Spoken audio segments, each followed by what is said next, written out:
gonna take a total control. A human gonna be basically computers that they can hack, because the more, especially the children that are born and all day long on computers, social media, those children, in my opinion, the way it's going now, when I see children, how they are all day long just with the computers, that's what that will be the generation that Yuval Harari is talking about, that there will be hackable animals. And to the guy, Mac, that you said you're hiding in some place, not hiding but living, they're going to see everybody, because with all the satellite that Elon Musk I think it's 20,000 or something like that, they will be able to see. Prem, where did you get all this knowledge from? Like, I'm really impressed. I mean, is this just observational, or have you read these things somewhere? Where I'm born and raised in Israel. I'm following the Israeli, involved in Israeli groups and Israeli they know what's going on and against all that, and I get a lot of information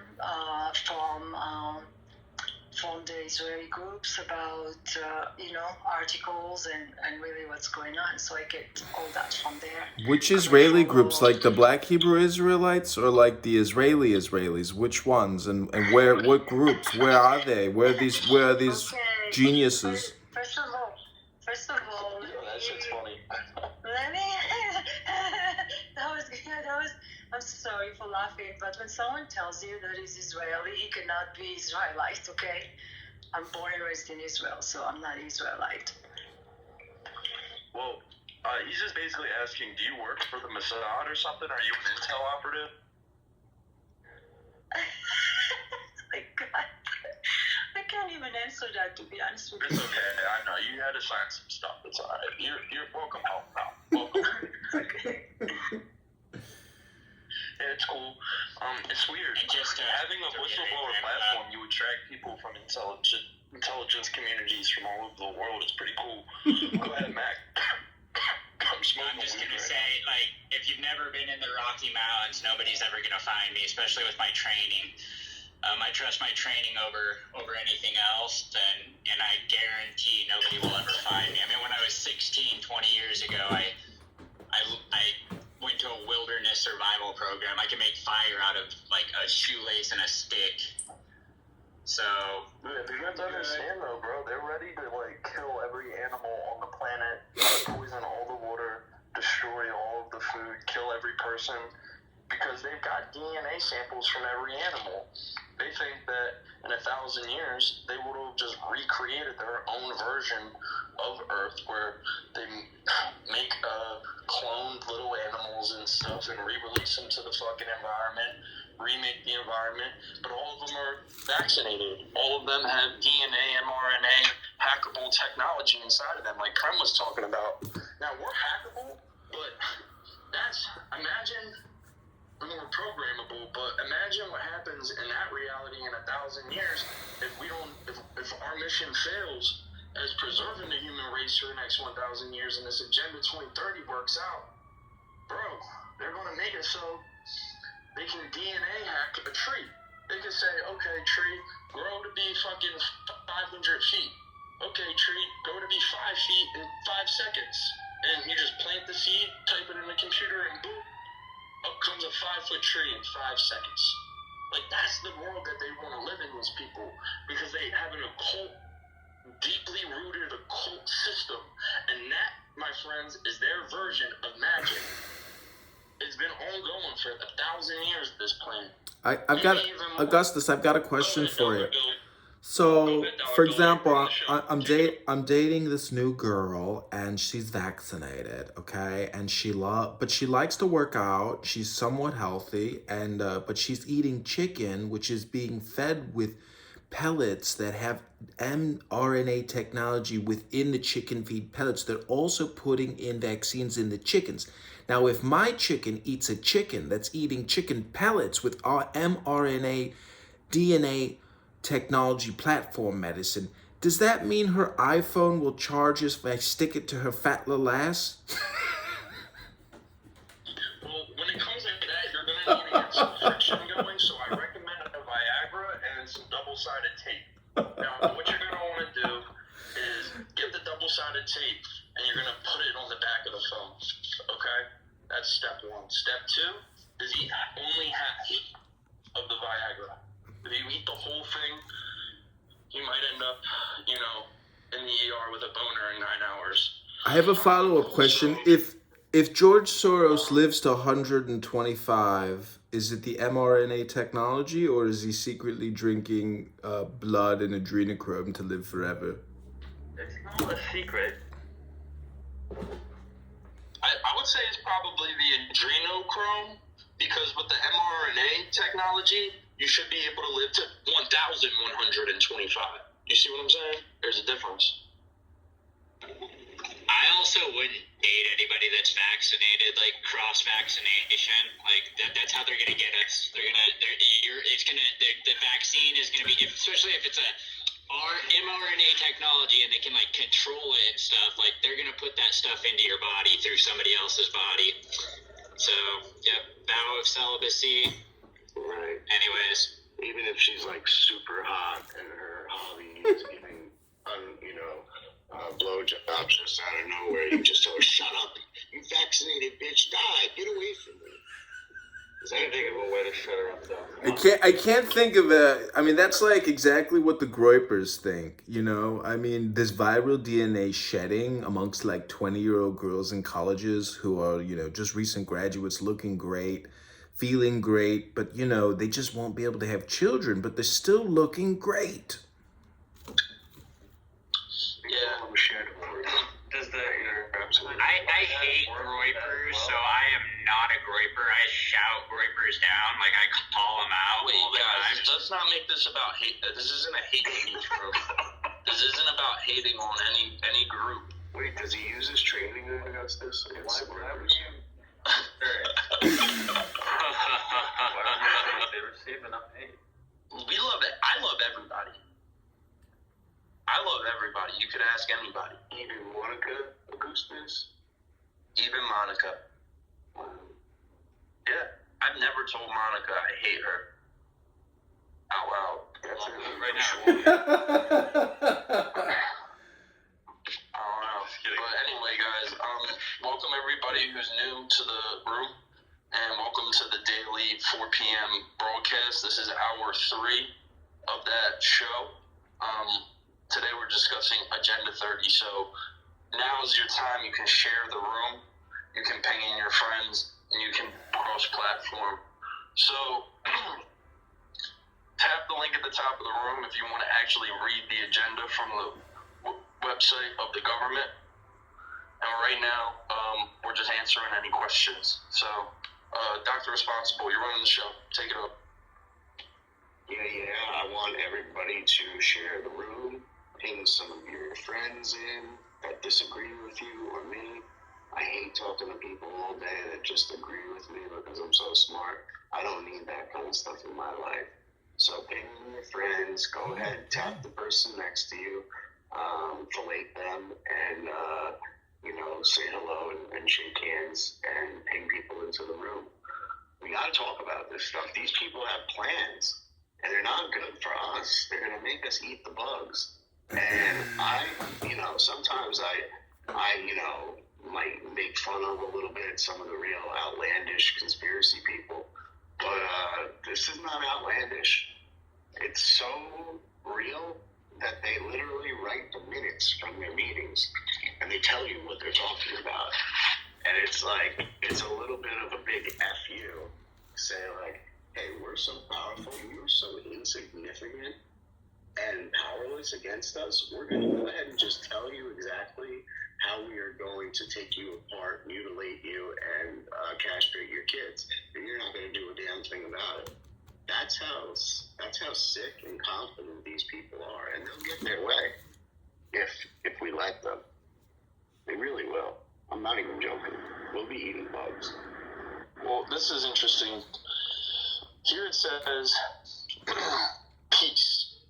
We We are determined to foster peaceful and just inclusive societies that are free from fear and violence. So, basically, guys, what that means is that they're going to create a scenario for all of the people who are left over after the human extinction event that's going to leave 6 billion plus people dead.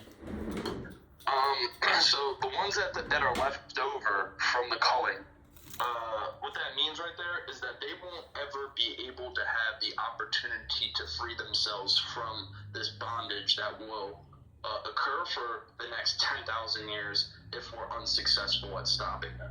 Do you think the mRNA vaccination is just like a clone army?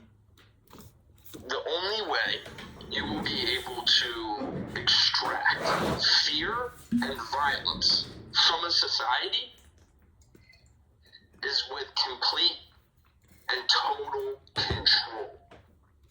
It's the only way. Imagine you were never able to defend yourself or stand up for yourself.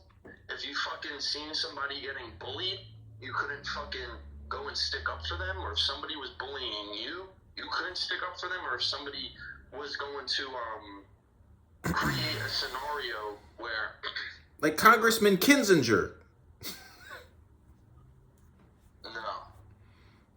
Like you mean like Chuck Schumer, I mean. He's a real patriot, and he sticks up, you know, for the innocent people from the bullies, like Tucker Carlson. Yo, that's actually the perfect example, bro. That's actually the perfect example. Tucker, did you watch it? Yeah. Augustus, I watched all 2 hours of that yesterday, me and my wife, last night. My wife was just going... There was 2 hours? Oh my God, yeah, bruh. I only got the first 30 minutes. Did you see, they literally have video of 3 police officers escorting the QAnon shaman through the halls of Congress, pointing in directions, opening doors for him. They walked him through 9 or 10 police officers. Nobody blinked an eye. They were showing him where to go. They were telling him, no, you got to, if you want to do your prayer, you got to go up this way. And he did it. And I mean, it's not edited video. It's dead ass serious video from all angles. Yeah, bro. Tucker knocked it out of the park yesterday. Was he able to expose? Was he able to expose anything about the election being rigged? He didn't go into the election except to say that, you know, that's why the people were there that day. Let's not play any funny business. Us American people are used to getting cuffed by our government. That's not why people went on January 6th, myself included. We went because it was finally enough. When you tell us that what we saw on that night of election night was everything's fine, everything's happy, everything's perfect, you guys are crazy. That was it. That was enough for people to just lose their shit. And all the crazy leftists and, Marshall type people, they're like, oh my God, Donald Trump got those people to go there and do it. No. Okay, those people got Donald Trump to go there and make a big scene. People were pissed the fuck off, and they went there. And they were peaceful, and now we know it. There's going to be hundreds of cases that are going to get thrown out of court because of what Tucker Carlson showed on television last night or the night before. Not even exaggerating. These morons on Twitter, though, are like, they're still trying to, like, they're saying that it's spewing the lie. Did you see Schumer? Oh, yeah. Augustus put me onto that. Yep. It's unbelievable. It's You're shameless. Quite frankly. Like, they're literally, they're mocking their own base. Like, to sit there and literally still say that what went on that day and that these 41,000 hours of fucking footage, that all of this is just, a danger to democracy. That's what they said playing the video. It's worse than 9/11, bro. You remember them saying that shit? It was worse than 9/11. fucking slap in the face. People are. Blue, you know what they have? They're shameless. Like, if I was to try and go up there and watch all that video and know what happened, I couldn't get up there with a straight face and say the things that Chuck Schumer said. This is an attack on democracy. I couldn't do that because I have shame. I have, I can't just get up there and lie bold-faced to the whole country when I'm caught in a trap. But they have no problem doing it. They're completely shameless because they have no souls. They're probably reptilians, and they're moralist, godless bastards. Well, they had the script before January 6th even happened, right? That's why it was the ultimate failure for them, because the shit that they're saying was it was a failure because it wasn't they wanted it to be that. They wanted it to be some crazy thing. And how else are you gonna basically prevent anyone from showing up to an inauguration of the most fucking popular president elected? Hey, you know what's some crazy shit though? To speak about the election. You know what's some crazy shit I just thought about? Yo, cause we watched that movie Way of the Water, right? No? Okay. But why do they keep on trying to show us like different species that's coming to help us? Like, that's crazy. Like there's a whole other species out there that's like. That's a psyop. I'm gonna tell you right now. That's just crazy. That's a psyop. That's called creating a docile population. A docile population. So now everybody can sit on their thumb and think that they're called laurels. You said it's called what? Laurels, Laurels, or something like that. Resting on your laurels. It's like being a lazy piece of shit and hoping something's gonna save you. The plan. It's QAnon all over, bro. It's trust the plan bullshit, bruv. It's just trust the plan. It's the same mechanism used for different social psychographics, social groups and psychographics. That's it. It's the same. Like, you have to understand how cults are formed. You have to understand how the psyop is rolled out. You have to understand how the mass formation psychosis didn't actually just apply to those who were fucking for the vaccine. It applied for those who were fighting pedophiles. It applied to those who were on the Trump side. It applied to everybody. Do you know what I'm saying? It's just that the different cults responded to different stimuli. And so they all had their own Jesus figure, the ominous fucking God figure from on high. The Bitcoin maxi, you think it's Satoshi Nakamoto, who you can't even prove exists. It's like, you're fucking all maniacs, bro. The science is the science. The conspiracy is the conspiracy. And the only thing that you can trust is that the only thing that you can trust is nobody at all. You can't trust anybody. And in that, you'll find peace. You'll find the middle path. You can't trust them, but we can protect them, Augustus. I wouldn't say we can't trust anybody, but we can't trust anybody that's trying to. Can you trust yourself, Ricky? I can't trust Ricky, can you trust yourself? I can't. Hey, yo, Wesley, I'm fucking with you, yo. You funny shit. Ricky, check the depth of what I'm saying, right? Check the depth of what I'm saying, right? I'm saying you can't trust anybody, right? It doesn't mean. But when you realize that you can't trust anybody, then a new state of awareness arises, bruv. In the moment that you no longer hold on to the things that are transient and that are fictitious or spun by other people, it's almost like like I said, you become in touch with the Tao. It's like what Jesus is speaking about. The only thing then for you to rest upon is the way of the Lord. And as you go into that space in the kingdom, then you become one of God's people, and from that place you can trust God and you can trust yourself, not from your perspective not from the perspective of your ego or from what's been told to you or what you've been bombarded with or what you've been neurolinguistically programmed with throughout your entire life, but for what is true in the moment, that you can smell it, taste it, touch it, feel it, know it to be better than the fucking first pussy you ever tasted in your life. So I'm saying it's like that. And that's the way it is, right? And that's enough. Yeah, for sure, bro. I think you hit it on the head. You know what? It's interesting. It's like these people don't allow you to even trust yourself in this new world order. Like, how do they plan to eradicate fear from a human being? It's an instinct that's programmed into our hardware, bro. Like, it's part of what it means to be alive. It's our survival things. All animals have it too.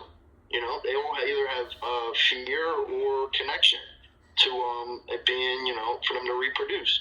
So if they plan to eradicate fear from what it means to have a human experience, you know what that means?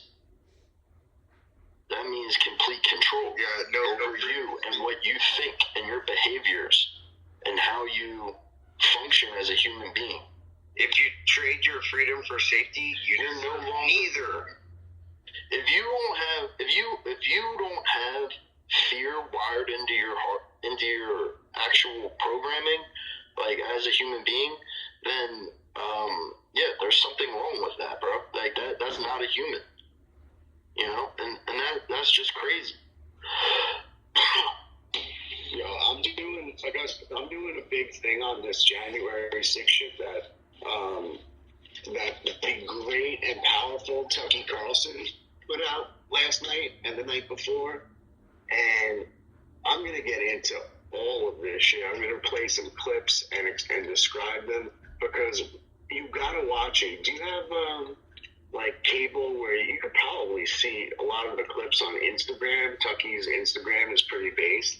He puts like a lot of the good clips on there, but you really should watch the full 2-hour special. It's probably on YouTube at this point. It's the most damaging video that I've ever seen in my life. It literally takes that entire farce of the January 6th commission with gay Adam Kinzinger and the bull-dyke Liz Cheney at the head of it, and it chews it up, spits it out, shits it on the floor, and then picks it up and smears it back on Schumer's face.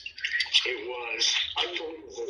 Watching the police escort this QAnon shaman who was in jail for almost 2 years. I think he might still be in jail. Along with 100 other people. That's how many are left. There was 600 people arrested and jailed altogether. I think there's 100. That's what the woman who wrote the book on. There's 950, dog. So there was 950 charged. 600 went to jail, and now there's 100 left. And the majority of them are because they plead out, and we're gonna give them appeals. The guys that made it through this shit, Augustus, this is modern day. Ricky, sorry to interrupt you, but straight to you, Ricky, this is modern day political prisoner shit, bro. I want to kick someone in the motherfucking chest, dog. It's crazy that we're not. It's crazy. It's crazy. This would never happen. Try and think about this. Try and think about how completely owned we are. This would never happen. Try and flip this around, right? The Republicans wanted to make a big deal out of some little bullshit that was barely anything, right? And then they got the whole world to go crazy, call it an insurrection, arrest 900 people, imprison 600 Democrats in jail in solitary confinement for almost 2 years, and then have 100 of them that were still in jail after 2 years, and then go and make a commission about it, put it on live television, have it on NBC, ABC, CBS, etc. Try and think about that reverse. That would never fucking happen. We would never get away with that. We would never even try it. It's just so... They own so much. Smoking crack on the taxpayer's dime. Tell me that would have happened to one of the Trump kids, Ricky. Oh, that's a great example of think about reversing roles. And then we get gaslit. Isaiah, the black Isaiah, well, you know, the one who's the most educated Negro to ever live, etc., etc. He's in Boston. He's rich, and he has a wife, etc. Right. He tried to tell us the other day in Roger Mayhem's room with Kelly.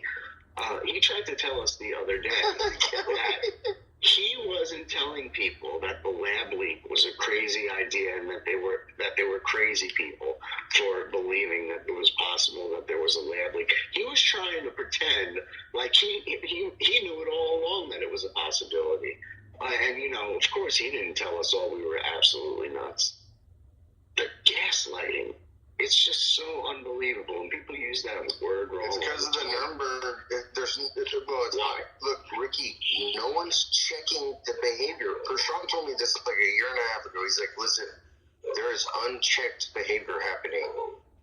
And that's what it is. No one's telling these people, hey, stop cutting kids' genitals off. Hey,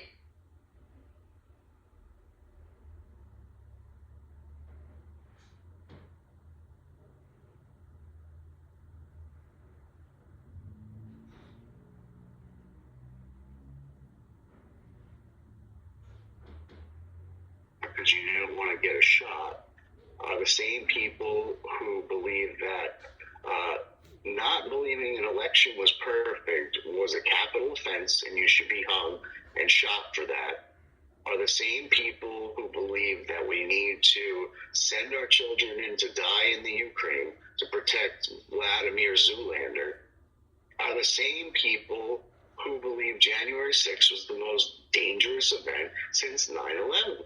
There's something in common with all these maniacs. It's just the moon landing. You fucking assholes, dude. What is the part that's in common? It's not just Democrat, because Republicans believe that kind of stuff too. What is it? What is with their brains? I know how to explain it, Ricky. Look, we're designed. Augustus's grandpa tells him, don't touch the hot stove. He doesn't touch it. We're designed. Our vessels, us as humans, we're designed to listen to positions of privilege and power and authority. This is what made us successful. What happened, what we were not ready for, they took over that and put a bunch of beta male Pinocchio bitches that are controlled by carrots and sticks. That's who's running this shit show now. That's what happened. And the guy, You're not wrong. Anyone, I'm a mute. No. I think you're actually right. I don't know what the answer to that is, but that's definitely what's going on. I also think there's some type of psychological break that has happened, or maybe not. Maybe they're the ones, like you say, to listen. Maybe they're the ones who have not had a psychological break. Maybe we're the ones who had a psychological break, and they're just not broken enough, and that's why. What we should do is turn our weapons into them immediately, Ricky. That's So right. you guys are... Our sharp words. Listen, I read something the other day in a neurolinguistic programming hypnosis book. It said all communication is hypnosis. Nancy Pelosi, Chuck Schumer, Nadler, AOC, and all these Democrat losers who shouldn't be in positions of power, they know hypnosis, and we are all susceptible to it. They used the QAnon shaman to create a propaganda hypnosis event to hypnotize and terrorize the American people when a bunch of peaceful people were pretty much just going on their annual fucking Capitol Hill tour. And essentially, Nancy Pelosi, Schumer, they knew exactly how to frame it with MSNBC. They knew how to destroy the reputation of Trump and make it look like this was an insurrection. It's all lies and propaganda. So is COVID-19, so is 9/11, and so is JFK. Thank you for listening. My hypnosis is complete. They knew we would cut dollar bill. They knew the Republicans, not us. But this is why I'm always going after the Republicans. Not the people. The people are fine, right? I'm not a Republican, but I vote. I believe more like they do. If they actually believed what they said, I would be a Republican. But anyway, it's that they knew. Schumer knew, Pelosi knew, and they're just the figureheads. But they all knew that actually AOC is the brains behind the operation, but nobody believes me with that. They all knew what would happen. Right? They knew that Lindsey Graham would come and say, oh my God, I can't believe this. This is terrible. These people are animals. We should imprison them for years without trial. And then go to Mitch McConnell and he said, this is the most dangerous thing that I've ever seen. It's terrible. And we must imprison them with no trial. They knew that those people would do that. And that's why they're able to, that's why their messaging is so effective, because they don't actually have an opponent. It's just them saying and doing whatever they want and just stringing the American public around by the tips of their penis. Go ahead. That was it. That was it, Ricky. These guys, honestly, they came up with a smile and they were like, listen, if you care about your grandparents and your children, do this. And they came from a position of privilege and power, like we're with the CDC or the NIH or TSA, the FBI. We're with the FBI. Here's what I need you to do. I need you to censor Augustus. What? What the fuck just happened? Yeah, Chuck Schumer went on TV yesterday and said, he said, the Murdoch family has a special obligation to censor, Tucker Carlson. Did you hear that? I did. And it's balls, man. He knows that they're not going to censor that. He knows that clip is going to get out on that video. And yet he has no shame and such balls that he gets up on television and basically outs himself in front of the whole country. I mean, what balls this guy has. It's crazy, dude. When you told me about that, I didn't even know about that. That's how much they suppress our shit and pump up their shit. The clubhouse thing's cool. I'm so glad we get to kick back. Like, I had a couple beers tonight. I fucking drove to Philly and met Augustus in person. Like, I'm trying to do this right. Did you? Yeah, I did. Man, he showed me the founding. He showed me. No, I'm not. I'm in Florida. He showed me the Foundation of America. He showed me where Tun Tavern was, the start of the Marine Corps, November 10th, 1775, etc. Anyways, I lost my train of thought. I just ran through my whole street trip. Sorry.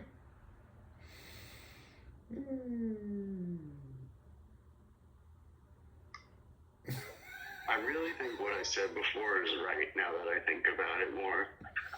I think that the people who because I'm trying to identify who are the people, what is it inside of these people that allows them to believe that January 6th is the most devastating thing to our country, that we have to go help Vladimir Zoolander over there in Ukraine, or else, we're letting democracy down. Like, I really think that people who believe this stuff with their whole heart, even though they don't know anything about Ukraine, they still would get up and scream about it. I really do think they're just not broken enough yet. So they still have what Wesley said. They still have that instinct to just listen to authority and do what they're told. And I think it's us who actually have the problem. We're broken. So we have to see the Matrix as it is. And sometimes I just want to go back. To be honest, like the guy in the Matrix, plug me back in. Bro. Don't worry, it's so painful. Don't worry, they're gonna either lock us in a box or shoot us, so it's fine. Everything's fine.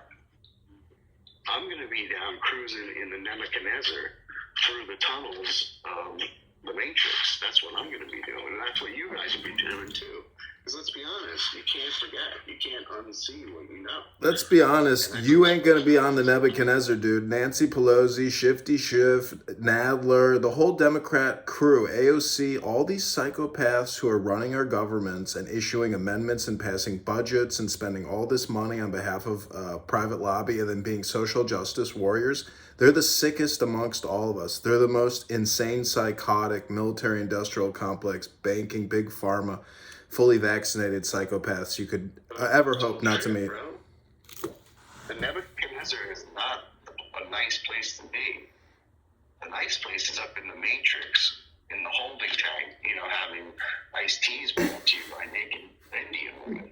The Nebuchadnezzar is a punishment, but you get truth along with that, or some semblance of it. It's a responsibility to free minds. And that's the last little glimmer of hope in a dead world. I just want to read real quick the Declaration of Agenda 2030, number 5. This is an agenda of unprecedented scope and significance. It is accepted by all countries and is applicable to all, taking into account different national realities, capacities, and levels of development, and respecting national policies and priorities. So, basically, what that means is that they're doing some shit that they've never done before. This is actually virtually impossible, but they're going to do it through extreme violence and manipulation. Everybody is in on it. Picture viewing, my friend. Everybody is in on it. And they're going to maximize the potential and capacity of each nation in order to create complete control over every single intelligent life form on the planet. Because otherwise it's a threat to national security. You know what the number one, are we in preservation? Yeah, preservation of the human race. Hey, Augustus, do you know the number one killer of human race? Question mark, over. No. It's democide. I think it's spelled D-E-M-I-C-I-E. I can't spell. It's death by government. They kill hundreds of millions of people once they get the ability to do it. It's fucking crazy. If the books are accurate and the history is accurate, don't let them do this to us, yo. Please, God, over. Listen, man, it sound good, but you know, like motherfuckers are stupid, bro. Like, they just propaganda, bro. That just is what it is. Like, God, like, at this point, let's be honest, Wesley, it's only going to be a few people who will be smart enough to see it, and the others will catch on. Wrong attitude. And fascist. What the fuck is that off-mic sound? Somebody's puking in the background. Augustus is fine. He's just breathing. It's his fucking room. We're using Augustus's room. Thank you, Augustus, for letting us hang out. Is what I keep meant to say. Sorry, this is ours, not theirs. And we have the Second Amendment, and we've got freedom of religion, freedom of speech. There's a reason that we're still here, gentlemen. I've got a lot of dead friends that are way cooler and better than us at a lot of stuff. They're dead now forever. Our goal, in 200 years, America should still be here. The Constitution should, like, the other countries, they're doing really, it's bad, y'all. What they're doing in some of the other countries is really bad. There's a lot of ladies on stage. I won't fucking bug y'all too bad with it, but it's really bad. I don't really care what y'all are doing over there. I don't give a fuck. However, in America, we create a small bubble. We will protect this union of states. I bet he does yoga. There's a lot of people. There's a lot of people that already died to do this, and y'all don't even know any of their names. Over. I agree. I'm willing to die on this hill for America, though. I couldn't really care about all the other countries that fuck. They can't defend themselves. Listen, I don't know if you guys know George Patton, but you don't win the victory by dying for your country. You make the other poor fucking bastard die for his, okay? You know, there still is a perimeter in this country, but no matter what psych ward you're in, there's always going to be psychopaths and demented sociopaths, okay? They're known as the Democrat Party if you haven't figured it out yet. Shifty Schiff, Nadler, Kinzinger, fucking Pelosi, all of them. They're all a bunch of con artists, liars, hypnotists, bullshit artists, wasted 20, 30 trillion of your fucking money since 9/11, depleted any reserve. There's nothing left. The future is gone because these people have wasted it over 23 fucking years. George Bush was the matchstick that wasted your future. Are they always lying though? It seems like they tell the truth a lot, and people just don't care. It took 60 years to build up that money. They spent it like it was fucking cheddar cheese. Okay, there's people with offshore bank accounts with hundreds of billions probably from the off, you know. We call those squirters. They squirt out. Whenever times get tough, Augustus, Some of us are going to sit here and try to duct tape America back up. Some of these little cunts, they're going to squirt out. And you know what we're going to do, Dollar? We're going to garnish their assets. We're going to garnish their wages. And if we need to, we'll drag them back to America and publicly fucking humiliate them over it.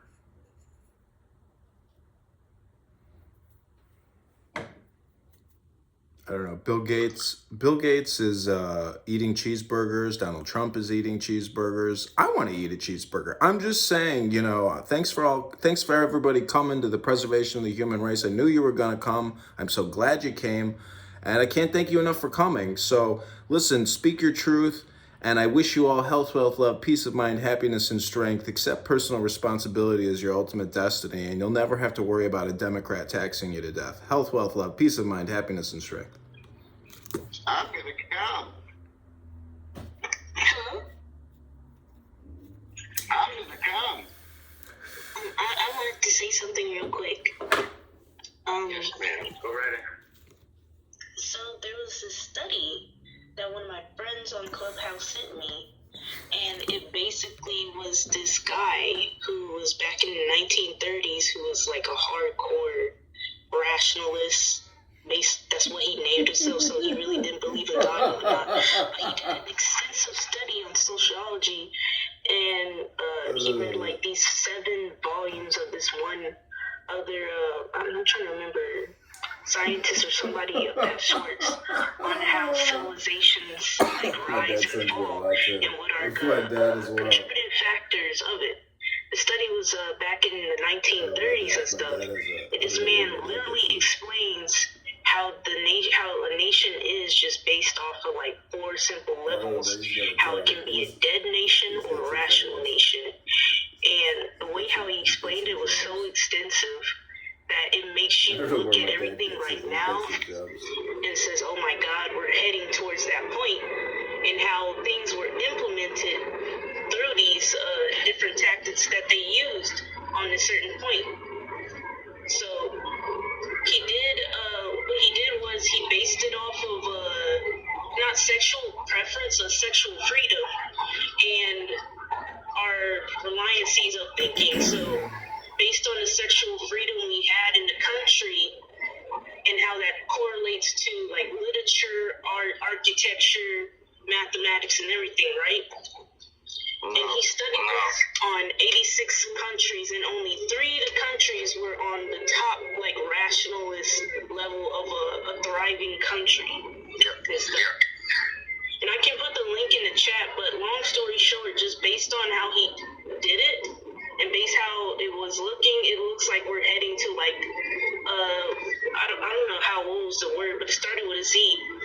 But we were headed towards like a dead nation, like the nation was going to tear itself apart within, just based off certain things and stuff, like he was talking about. Were you finished? I didn't mean to interrupt you, so sorry. No, it's fine. I can just put the link in the chat, and anyone can read it, and it's like very interesting to me on how it's just like this was made in the 1930s, and how each year or each decade went up to the point where we are now, and it's like it's so fucked. Like that's the best way I can describe it. Like wow. So I'm gonna, if that's all right, I guess it'll be super fast. So if you go back to 1775 and 1776, America, 87% of the people in America at the time, they were like what we call sheep or normies or NPCs, or just listen to whatever the authority says. And out of the 87%, so what are we left with? Like 13%, 23%. Anyways, eventually you run into 10% of people that are actively helping the enemy, and then you run into 3% of people that are willing to fight and die over it. Well, statistically speaking, if they have a microphone and they can talk to 87% of the people and be like, listen, this is what we should do. We should wear masks and inject our children with experimental drugs and put chips in our brains and cut our kids' dicks off if they want, etc. If they have a loud enough microphone and we have democracy, i.e. people get to vote, we would lose. we're gonna win this, but the only way we can win this, in my opinion, and I'll end after this. Sorry, I've been talking so long. We'll win this. We have to go back to the founding documents. These guys were under a seriously tyrannical government. They raised the fucking tax on tea, not even coffee. They raised the tax on tea 3%, and these guys were revolting and started shooting people. They told us what to do whenever we run into this. They wrote it down. Good luck. States' rights is important. Some kind of a federal spectrum is what I'll call it. You can't do more than this or less than this. But states' rights in between that, something like that's in line. Some bipartisan. Hey, Detroit and New Orleans, I heard your shit sucks. Texas and Florida are doing awesome. You want to do a treaty with Utah and Texas and Florida and figure this out? Like, this is what we should be doing. Instead, they're doing adrenochrome and other weird stuff. Over. I think maybe, Wesley, you're right, but I really do think, and probably Mufashians and some other people will agree with me, like, that's the game plan for once the battle's over and won. I don't think that we can just start looking and listening to the founding documents at this point. I hate to say it. No, you're starting to bring up a tiny bit, Ricky, but keep in mind, the battle will never be over. It's like laundry and dishes, Ricky. This will be a forever battle. We're never going to run into a godly society. There will always be evil on earth. We will change as people, and we're sinful, by the way. I found that out. Way to go, humans. Anyways, it's not like you have to say it's over. Let me go.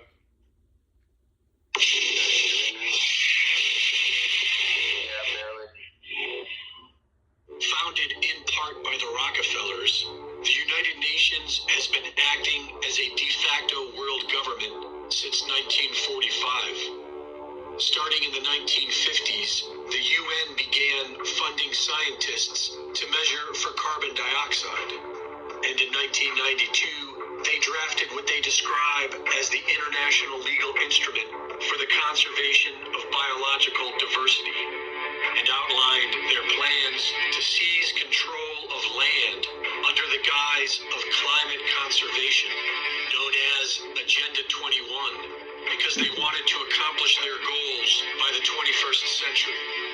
But by 2015, they were failing and officially pushed their deadline back with Agenda 2030. In 2010, the Rockefeller Foundation published Scenario for the Future of Technology and International Development, wherein they outlined 4 different ways of achieving their goals, which they wrote, once crossed, these axes create a matrix of 4 very different futures.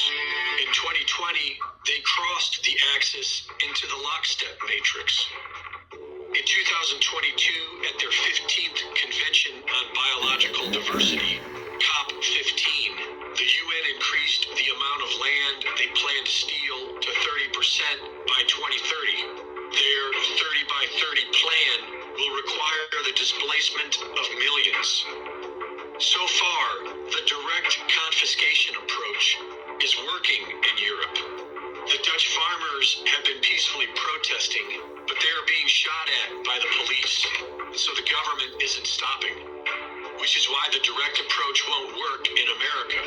Less than a year after Agenda 21 was drafted, the U.S. federal government attempted stripping away constitutional land rights from the Bundy family in Nevada. It was fought in the courts for decades and resulted in a peaceful protest with armed protesters. To avoid a gunfight, the feds backed off and adapted their plans. In 2008, the Rockefeller Foundation published America 2050, a strategy to reclaim natural resources and reform the federal role in land use policy. The America 2050 documents outline which areas of the country will be depopulated and which areas will be politically absorbed into 10 new mega regions. The Rockefellers envision most of the depopulation Central Corridor of the United States. These are the same states that experienced the most COVID vaccine deaths, a massive area that is not included in the America 2050 infrastructure map and excluded from the new high-speed rail system planned. A big part of Rockefeller's America 2050 is the high-speed rail in America plan, which requires the use of existing railways for its implementation.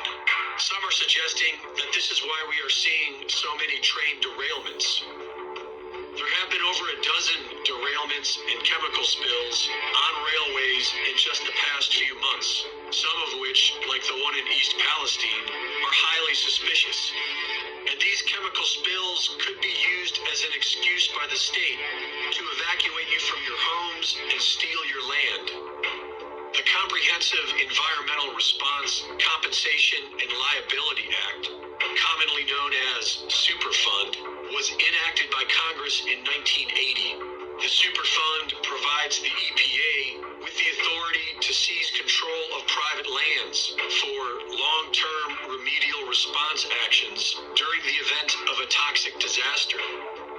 If what we are being told about the chemicals that were burned and released into East Palestine is true, then the EPA could plausibly shut down a massive area, and Cleveland can house the dislocated Ohioans in their 15-minute cities, while the government cleans up the mess and accepts the land as payment.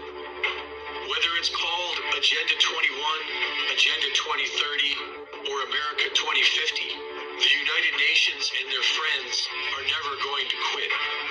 Reporting for InfoWars, this is Greg Reese.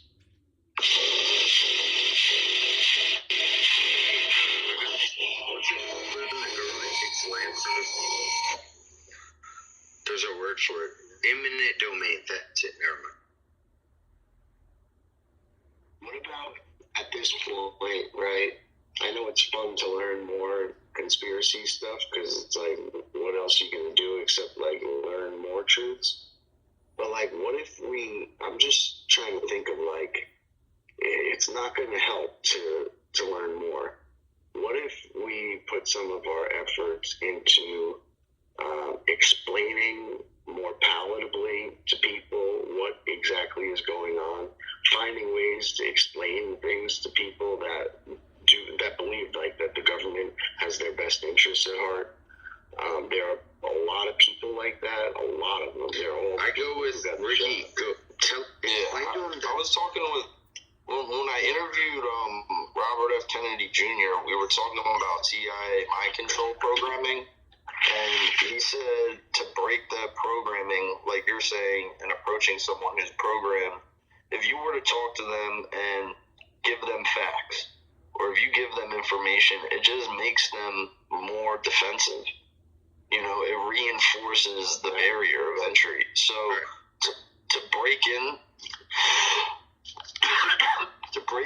you have to have them deprogram themselves from within by asking questions. I'm gonna forget what I'm gonna say. Let me get this. That's Ricky. What I mean. Ricky, listen. Fuck, dude, I'm about to forget. Damn it. You're on one tonight, bro. All right, I'll stop. Go ahead. I've seen it. It's cool, bro. You happy as shit. You back in Florida. I can tell. Explain to him. I love you, bro. At the very beginning, even because I love you, I got fifth grader, or no offense, Dottie and Jerry and you, Ella, and everybody. If you're explaining a feeble female brain. All right, a little offense. All right, no, yo, Dr. Responsible, you're right. Hold on 1 second, Dollar. 1 second. I want to get this off my chest. Explain to him, America is the Constitution and we the people. It's also a corporation. If you can explain to him that America, capitalism taken to an ultimate extent is bad. The corporation of America isn't reporting to we the people, it's reporting to board members of corporations. Start there and you can fracture their paradigm over. I gotta tell you, I think I'm gonna have to, I don't think that's gonna work. I think I'm gonna have to use my superpower of explaining complex things to retards And I think I'm going to have to sharpen that skill into a fine point to start, sometimes you got to, like Mr. Gusta said, you got to ask questions sometimes. You got to go, you got to get into you can't just say things to people because it bounces off. I'm not even saying you're saying that, Leslie. I'm just saying in general. Oh, no, I don't give a fuck. Yeah, you can want to hear. I don't care what you think. It's fun. Same team. Here's a great example of a question asked. Ask them, do you think taking a vaccine that doesn't prevent the transmission of the virus, that's going to stop a pandemic? Yes, but that has to be question number 2 or 3. Because they'll catch you on that one. They'll realize you're trying to give them the truth. PTR for question 3, over. You got to give them a few questions before that are really completely kind of new. Sorry, you can't do what you want to do with questions. Socratic method does not work. Go to a BHI room and you'll see how chapter and verse. Let me hear it. They do hypnosis. If you can't deprogram people, you can reprogram them, and to get them to listen to you is difficult. No, you can reprogram individuals. You can reprogram yourself if you want. No, you can. I know. No, I know. That's what I'm saying. I don't think you can reprogram groups with questions like that. You can be subversive. For example, I could go to a high school and lecture to high school students about joining the military. That's subversive. I mean, you can plant things in people's timelines that they didn't necessarily want to have planted in their destinies, but you can do neurolinguistic programming to restructure other people's destinies and yourself.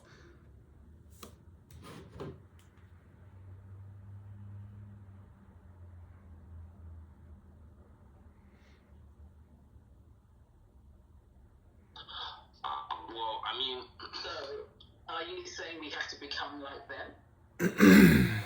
Yes, obviously.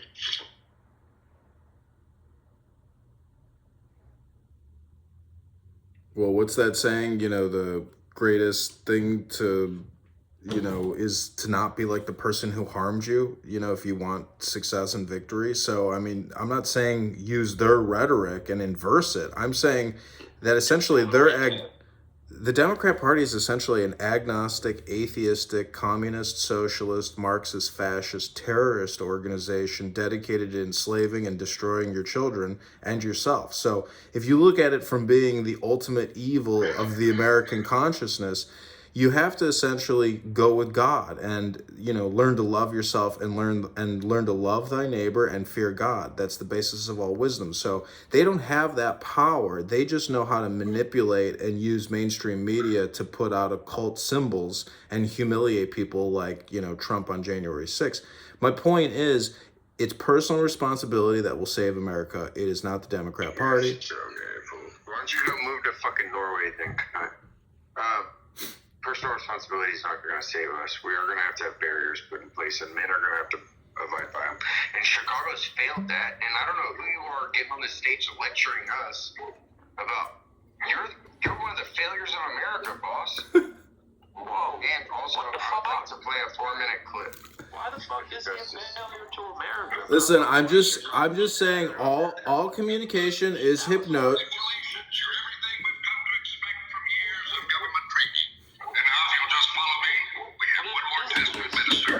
What is it, bro? It's 3 minutes and 30 seconds. What's it called? It's Men in Black, a person will. It's Congressman and Trump. I put it in the back channel.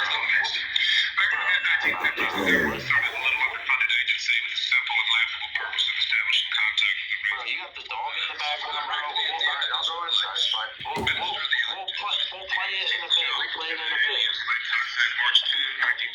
Abandoned mission. Abandon the Men in Black mission. Call the dog. Yeah, Wesley, that's called bad communication, aka bad hypnosis. Sorry. I'll do what you want. You can take the I mean, I hate to tell you this, but we can't hear a fucking thing you're putting out, Wesley. Wesley, I'm not gonna mute you, bro. Just you can conceal everything you want, dog. I don't care. What's there to conceal?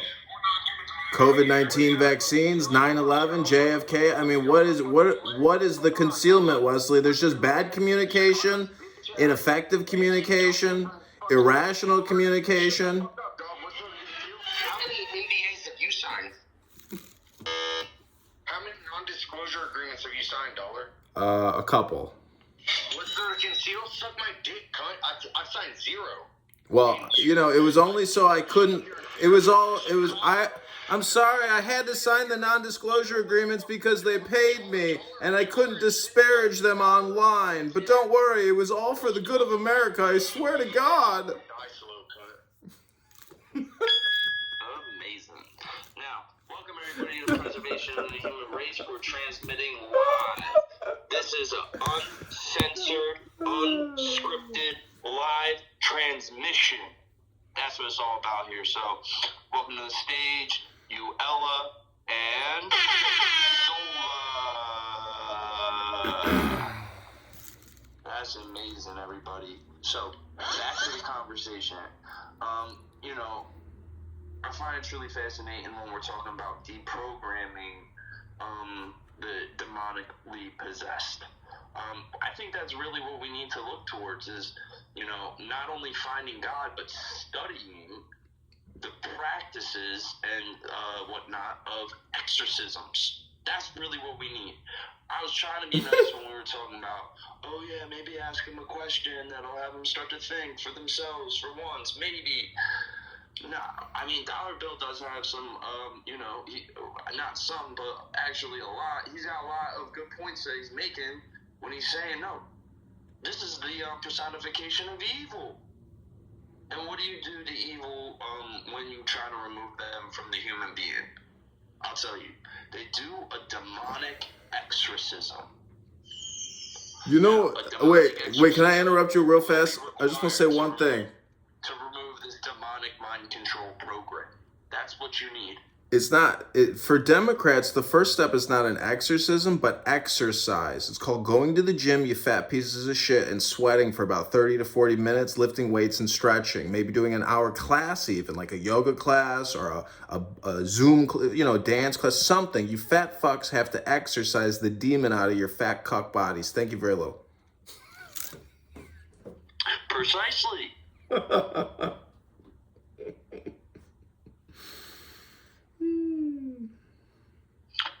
Maybe they are the target. Yeah, just do a drive-by, whatever, $1.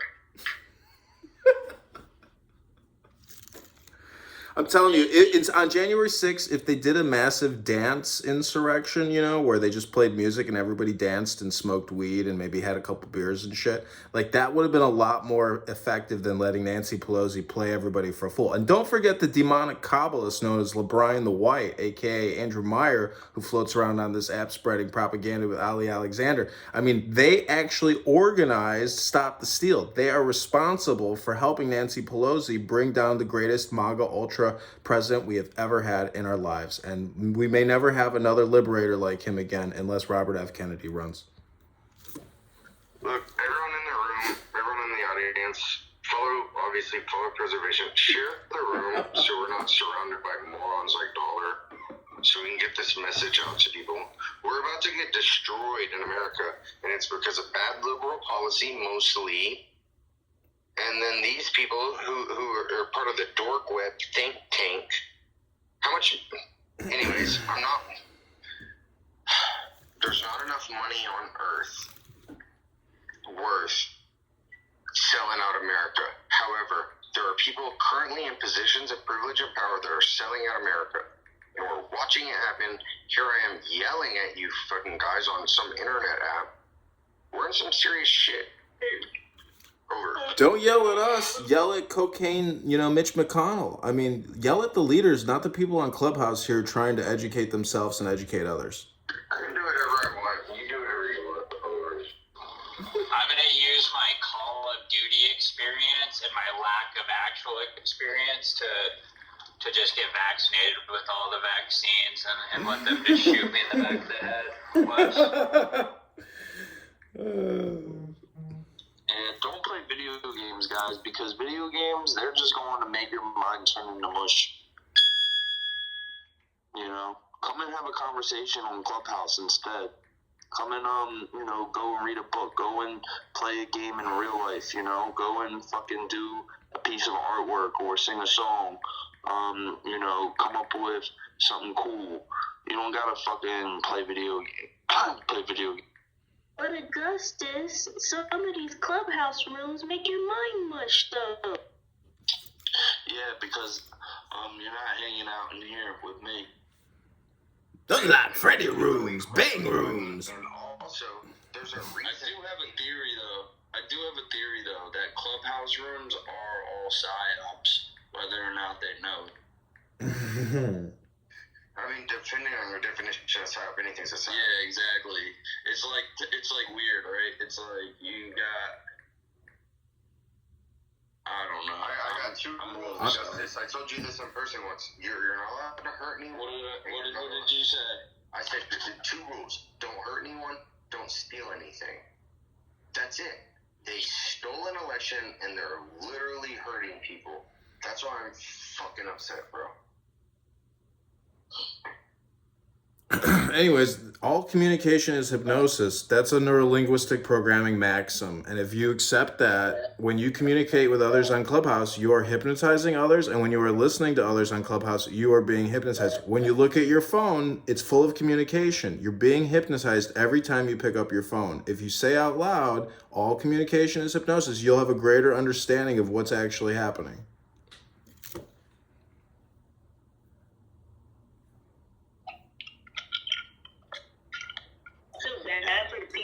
Stay on Clubhouse overnight and fall asleep to that shit, listening to that shit. There's rooms designed for that, actually, and we facilitated some of our friends on that shit countless times. Some of our friends have been trafficked. Some of our friends have had to save saran wrap little children out of fucking Connex boxes, and they have bad dreams, and they will fall asleep to me and some of the boys talking, and there's nothing wrong with that. It's really weird that you picked that as your... It's a communication maxim, and it revolves around censorship and propaganda, particularly with what the Democrats do. Even Chuck Schumer's speech was a hypnosis speech, and Tucker Carlson's news segment was essentially a hypnosis propaganda segment as well. Who are the people in jail from 9? Like Dr. Responsible said, we want to know the people locked up, when they're going to get out, who their lawyers are, when their trial dates are, who their judges are, what counties they in. Where's that information? And you can come on this app and say a lot of stupid shit, Wesley, but you could also present a program, a project management experience for people on how to actually enact some change for people if you're so bent on justice for January 6th, dude. So, I mean, try to be, productive, okay? No, let me refine what I'm saying. I'll round it out, Dollar. All I'm saying is, if we don't have a fair election, and if the elections are fucked up, can we all agree that the elections are fucked up? Or is there anyone that thinks the elections are on the up and up? Anyone? The elections are fucked up. Without elections, we will lose this goddamn country, fool. Yeah, guys. Alright, so this has been great. I feel like I learned a lot just now. I just wanted to say that it says in the agenda,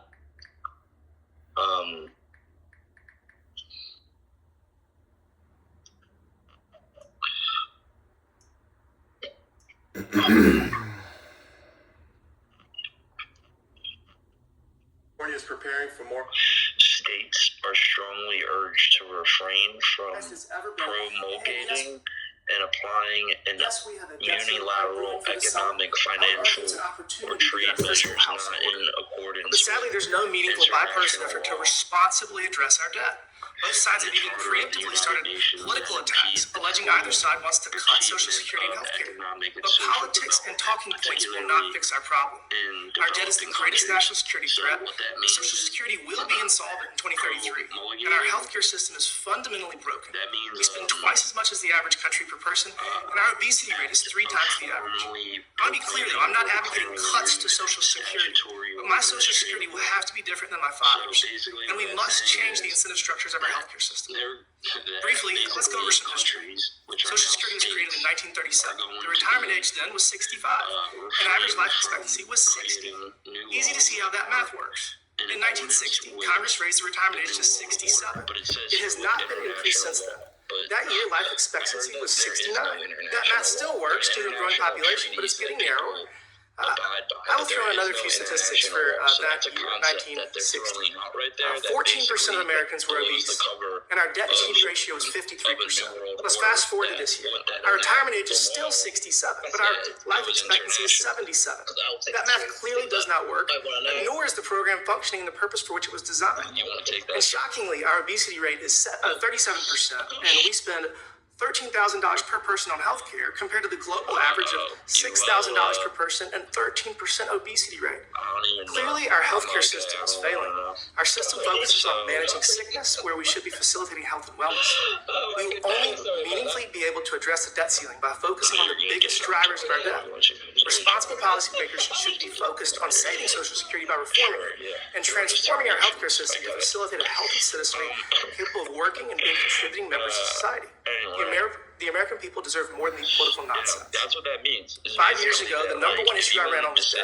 It has been and continues to be our greatest national security risk. I hate to say it, but the last 4 years has gotten way worse. Congress has spent $7 trillion, of which $5 trillion was done mostly on party lines.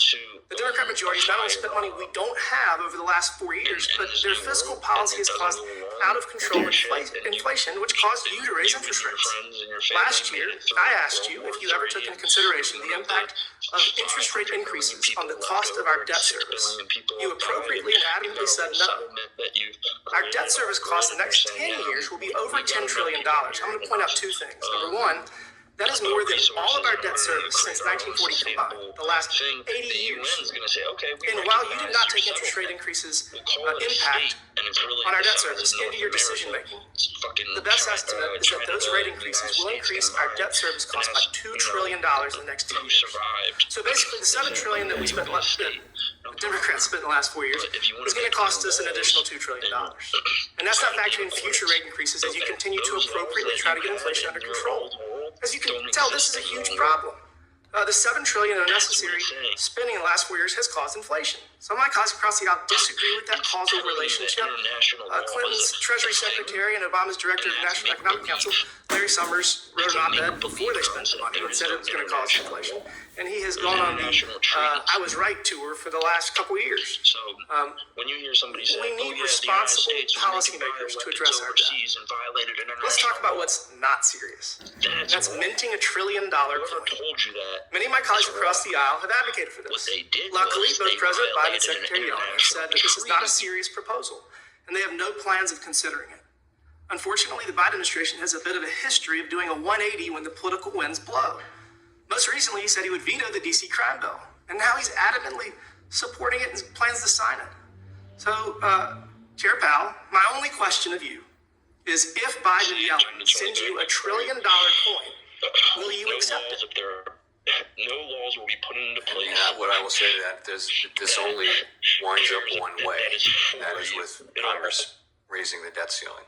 So you will not accept $1 trillion coin and treat it as $1 trillion if it's sent to you? I'll add, there are no rabbits to be pulled out of hats here. This only ends with Congress. I know you don't like yes or no's, but if you are sent $1 trillion coin and asked to treat it as $1 trillion, will you treat it as $1 trillion? That would be the way I would come to that. I'll take them. Like how to take over the world and who's gonna kill us and make us eat bugs. You guys know all the regular stuff, but what about the important stuff? Like, okay, I got something important for you. I want to play an audio clip when you're ready. Jesus, audio. Wow, I got a good one. When you're finished, I want to play it. It's Chairman Powell.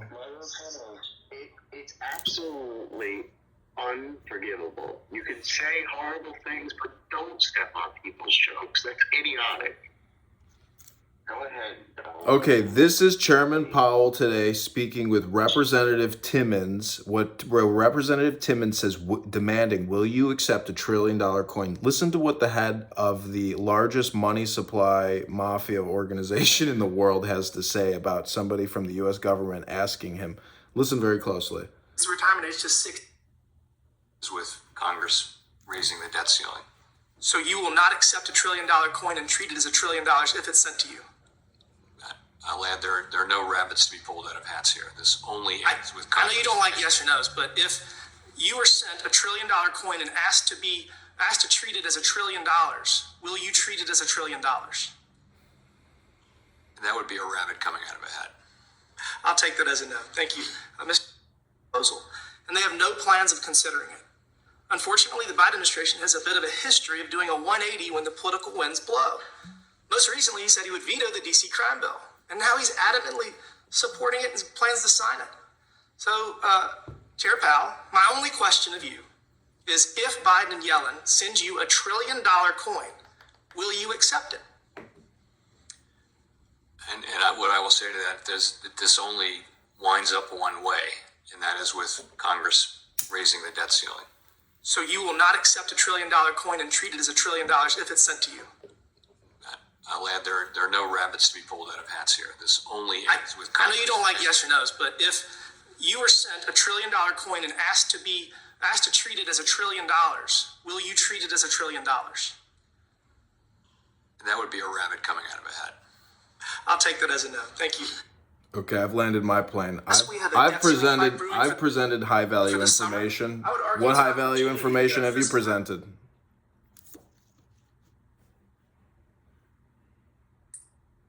Thank you, Mr. Chairman, and thank you, Chair Powell, for this summer.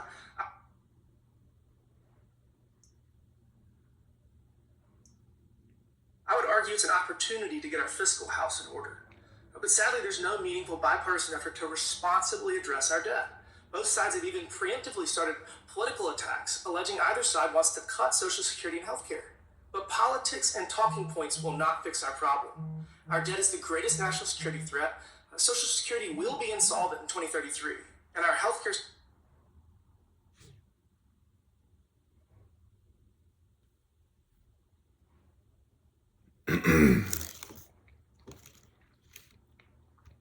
Is anybody here talking? Just about to say the same thing.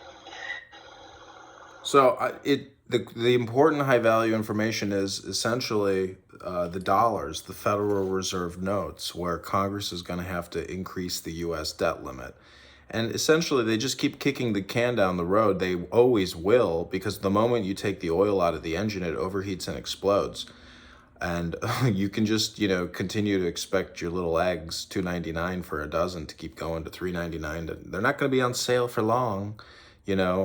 Trust me, Biden has a switch. He goes, okay, your eggs are now back to $6.99, and now it's $8.99 for a gallon of gas. Good luck surviving. Welcome to the Hunger Games.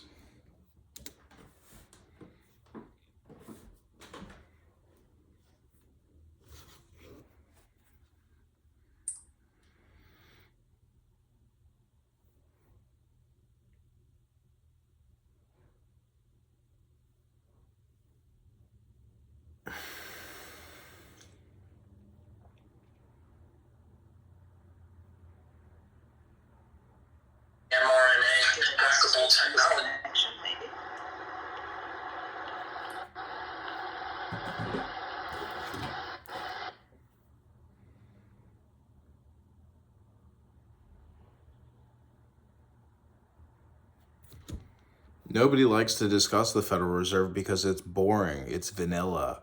UFOs, transsexuals, abortions, LGBTQ propaganda, politics, race division, the white man. That makes for a lot more interesting conversation than Federal Reserve policy. But you'll talk to a lot of fake-ass Republicans and Democrats on this app that they just love to say, oh, I just talk policy. I just talk policy. Oh, okay. Well, do you ever talk about Federal Reserve policy? Because without an increased debt, You can't spend money on anything. There's no Green New Deal. There's no social welfare programs like Social Security and Medicaid to pay your doctor for your fake ass medicine.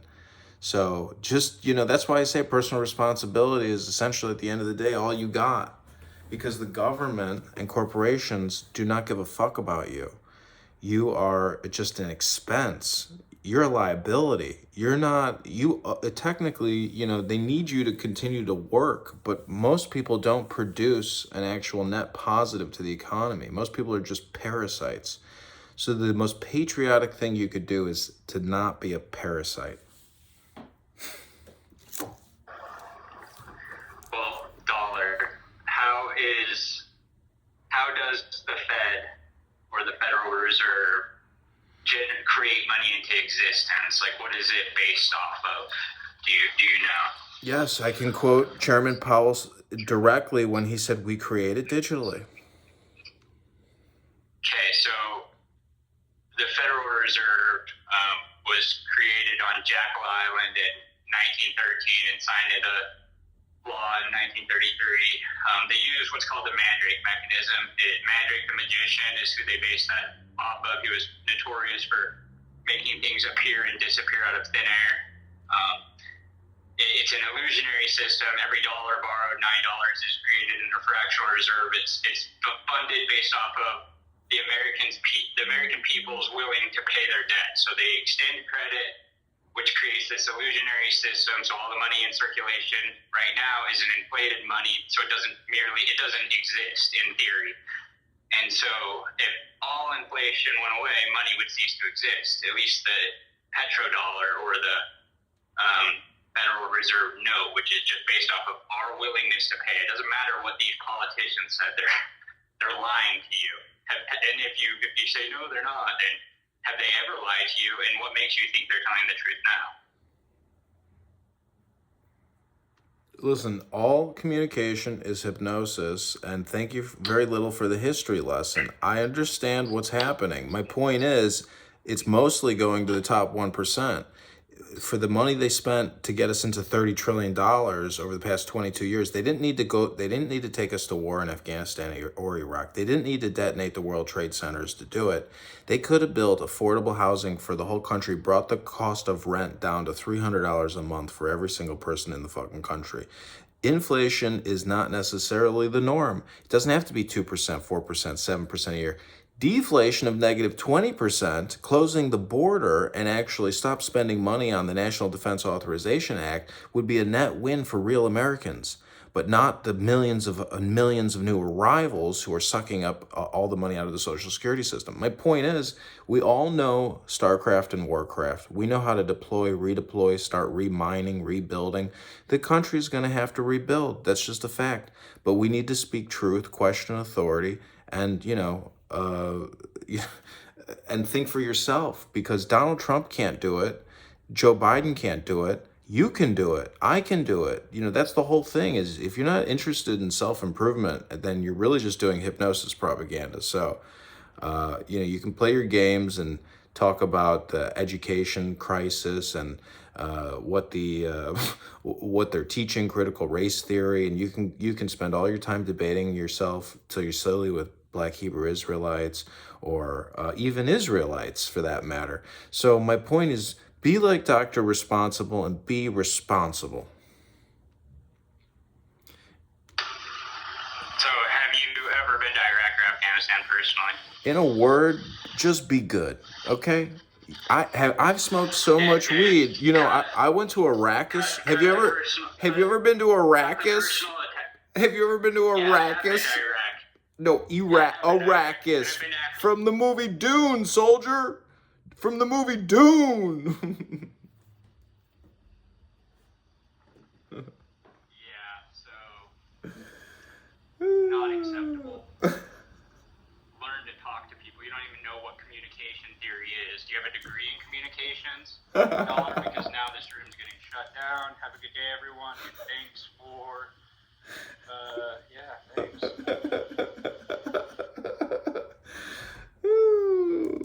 Hilarious. We got another one, ladies and gents. We got another one.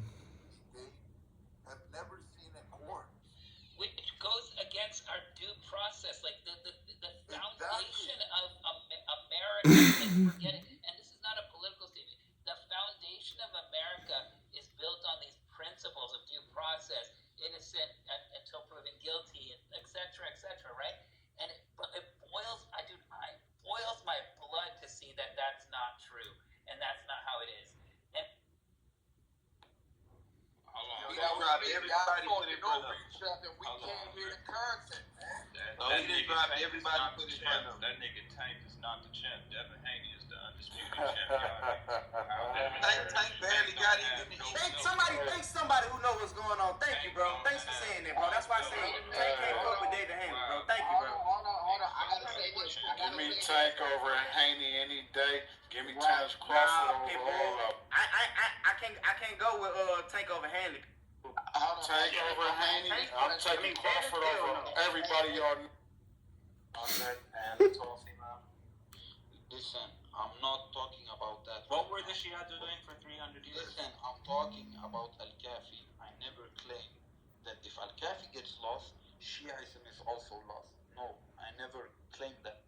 My thing was that it would have a big impact on you guys, right? What's the impact exactly? That many of your riwayat would disappear.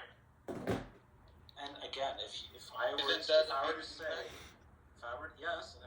that Ahmed bin Hanbal's hadith, if he turned out to be, I told you already. Sorry, why are you going to Musnad? Because you have hadiths in Musnad bin Hanbal that don't make it to other books. The jungles and all of that, and now it's shifted. The Middle East is all urban fighting. Right. You know, building to building. I don't know jack about that. You know, and that's why they all look weird to me, because they're not wearing the same type of cami. They're not doing this, you know, what we did. And I don't know under what conditions in many of these places in Africa they would be fighting under. Yeah. Is it jungle conditions, or is it? I would imagine it's a mix of urban. It's probably jungle, urban, deserts. I mean, Africa, the continent. Africa's got it all. Yeah, it's got it all. It's got it all, depending on where you go. One of the biggest continents on the planet, if not the biggest. Or next to Asia. You know, I remember one guy that was driving Uber for me. He told me he was from Africa, and he told me one side of Africa is the smart people, and the other side's the tough, big muscle people. I have no idea. I don't know either, but that's what he told me. I said, really? And now I can't remember which side he said it was. But it divided east and west. If you were from one side, you were the more intelligent and the brainies, and the other side were more the brawny athletes. It's interesting. Since it's the war on terror, actually, one of our commentators, James Hendrick, brought up an interesting point. He says American Special Forces in Africa are forward ground controllers to call in airstrikes. Now it makes sense. You know, if they're sending in like the unit to go ahead and then laser a target or do things. And they call it airstrike. So in other words, now wait, now let's back up here. Whom is doing the airstrikes? Probably drones. Probably drone strikes. Have you been to Arrakis? Whom is in charge of the drones? Is that us? Yeah. Oh yeah. Yeah. Because it falls under the war on terror, right? So I gotta catch up on this stuff a little bit here. Pizza!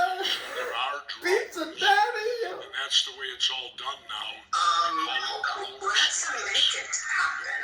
Like, let's do this. And every member of that means you could have the guys aiming from back in DC. It all gets done out of U.S. Africa Command. This is Chicago cheeseburger. Yeah, isn't it amazing how we have all these different commands? We have different commands. Oh yeah, and you know what else it'll be? There'll be, I'm pretty sure now it'll be too. Yeah, you can count this because the SEALs cover the world. Yep. And you have, different for different parts of the world.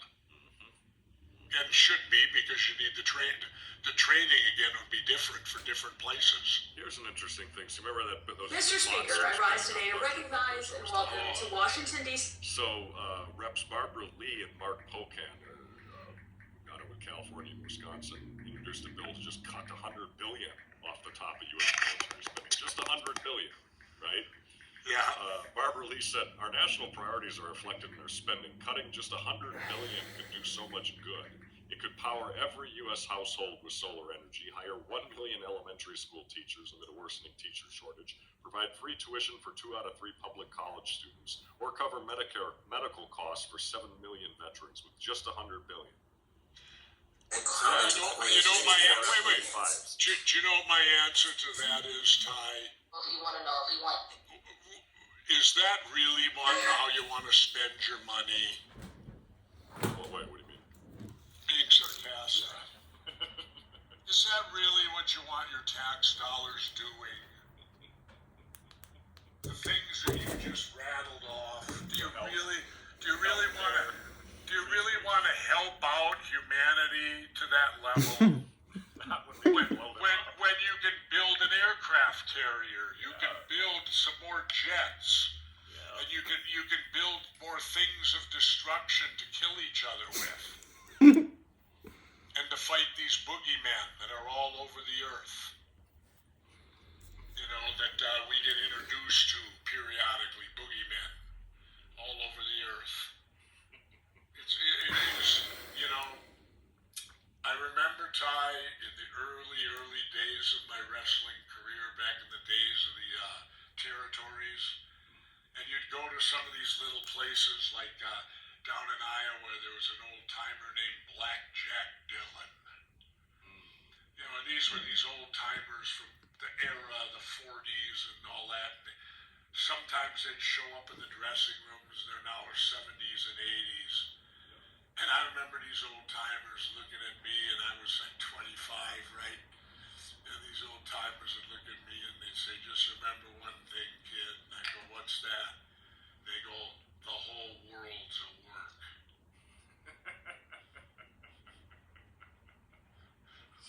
Nice. And, you know, I used to look at that being a young, and I go, I think to myself, come on. Just because wrestling doesn't mean everything else is, you know. Well, as now I'm in my 70s and I'm starting to agree with them over a great deal. That it, you know, like the thing that I'll tell you what's got me the most offended. And I had touched on this before, but I really delved into it on a thing. And it bugs the shit out of me because it affects your grandparents, my mother and father, who both fought in World War II. And now I've come to learn that the same people that Smedley Butler tried to expose for the coup d'etat in America way back in the early 30s, these Wall Street people, they are also the same people who gave power to Hitler. The Jews gave power to Hitler, and I'm learning that Hitler's power and wealth came from people from the United States of America. These industrialists and all this. There's this Thiessen guy, Theisson or something is his name, Thiessen. And he was the big man who was the power broker between the Nazis, and a big person involved was Prescott Bush. You know, that we have 2 presidents that were his sons or grandsons and all that. And that these guys, because what I'm learning is that Hitler didn't have any money. No. And all of a sudden he had power in Germany and was building his autobahns, doing this, doing that, jobs, and he resurrected Germany to where the German people thought he was a god. Now, you know why they did that, Jesse? Tell me.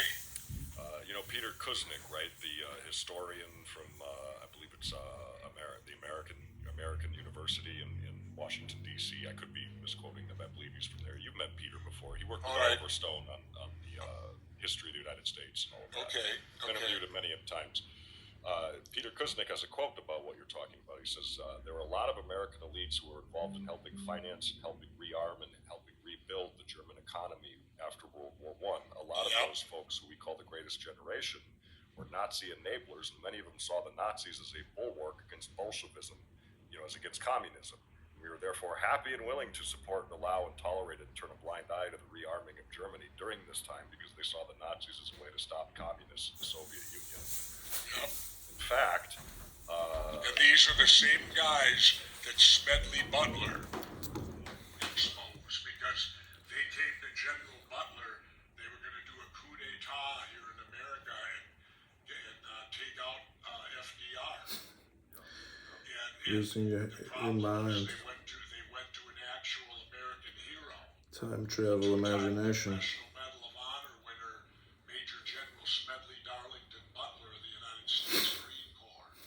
And the problem he ran into is Smedley. See, people, you're losing your mind. Time travel imagination content. They went to the wrong man. They went to an honorable man. These dishonorable people went to an honorable man who realized that this was treason. Kind of familiar today, isn't it? It's interesting. These scenarios. And by the way, did you hear Trumpy's speech at that Republican thing? Oh, at CPAC? Yeah. I challenge people to listen to that and then listen to Hitler for a while. I'm serious. You listen, Trump is the only one that can save us. He's up there arrogantly telling, I'm your only savior. Me.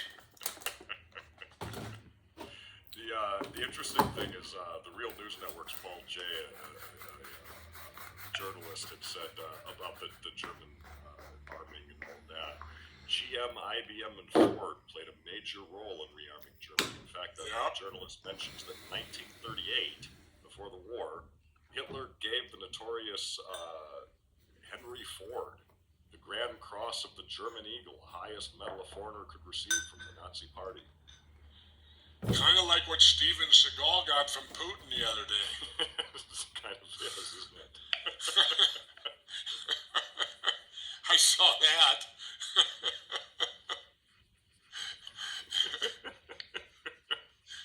Well, that happened, didn't it? Or is that fake news? It did happen, yeah. So, stand up proudly. What the hell? If you're going to accept it, then you got to stand up proudly for it. But no, and for me, this is gut-wrenching.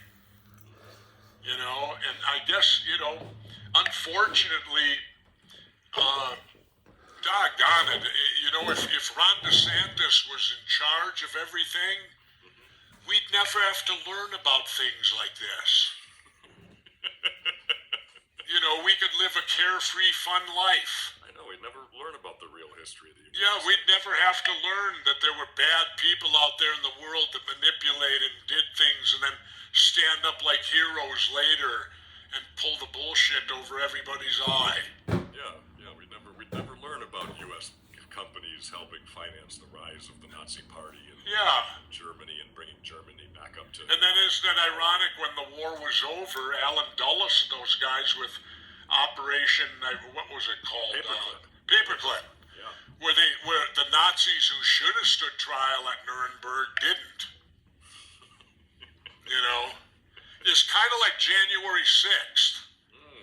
The people who ought to be standing trial for January 6th aren't. Right. So you got a parallel there, too. Our January 6th and the Nuremberg trials. Interesting parallel. Well, until I see different.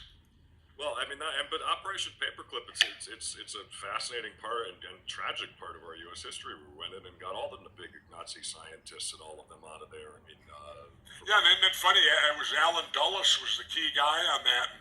He's the major guy we all suspect for killing JFK. that he was the linchpin. He may have been the guy who gave it the final go-ahead. Very well could have been. Who knows? Yep.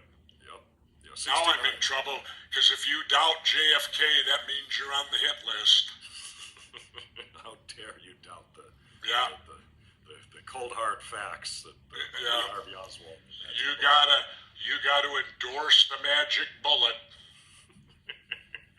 and all its twists and turns and ups and downs and remarkable feats it did.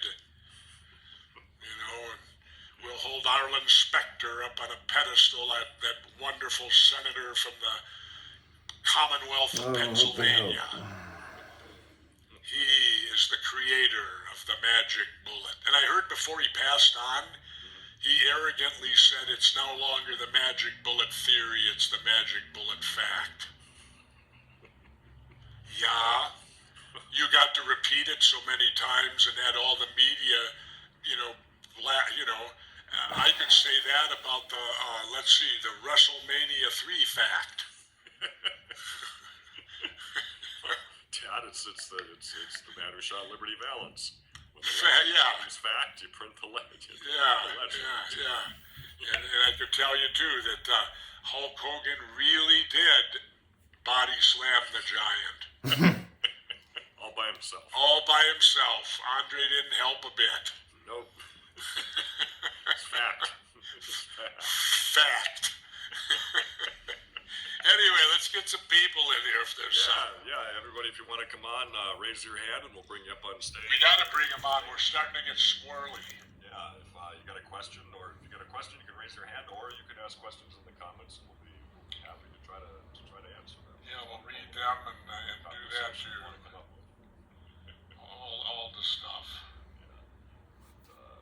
This is really international too, Clubhouse. Maybe that's the problem. I got to go international there. Our buddy Ronwell asks us in the comments, do you know that RFK Jr. is seriously considering running for president in 2024? Wow, I had heard that rumor. I did too. I will state that. I didn't want to be the one to continue with the rumor because I think that, the person, if they want to run, they ought to announce it, not everyone else. I agree. And so I'd heard a rumor that Robert F. Kennedy Jr. might, just a rumbling, that I've heard and been made aware of. And I don't know what type of, the Kennedy name still carries with it the mystique. And I guess the first thing I'd ask Robert is, will you release the documents? I bet Robert would. I have a sneaking suspicion that if Robert got into the White House, I'm pretty sure he'd release the documents. Well, I'll tell you what, as simplistic as it is, Ty, if he gives me that promise, I'll vote for him. That's how simplistic I'd make it. There you go. I want for president the guy who will release all the documents and actually do it, not just give me bullshit stories. I'm sick of that. Every president you get bullshits their way in on that one. Oh yeah. Oh yeah, as soon as I get in there, you're gonna see them all. We'll release them documents. And then somehow it don't happen. All right, we are joined on stage right now by T.L. Morandu. Pardon me if I mispronounced your name, T.L. Unmute yourself and what's on your mind tonight? You pronounced my name correctly. And my name is T.L. Tobias Morandu, and I was born in Tanzania. I've been living in the United States for about 21 years now. And I watched the American politics and especially was a little bit appalled and scared by the events of January 6th. And it seems like if such an event will happen again, probably not only that it will destroy the American democracy, but the democracy of the entire world and probably the freedoms. I wanted Governor Jesse to give an opinion. What is the most dangerous impending thing to the American and the world democracy as we stand now? Good question. I think I can answer that with a very, really, truly simplistic answer. Donald J. Trump.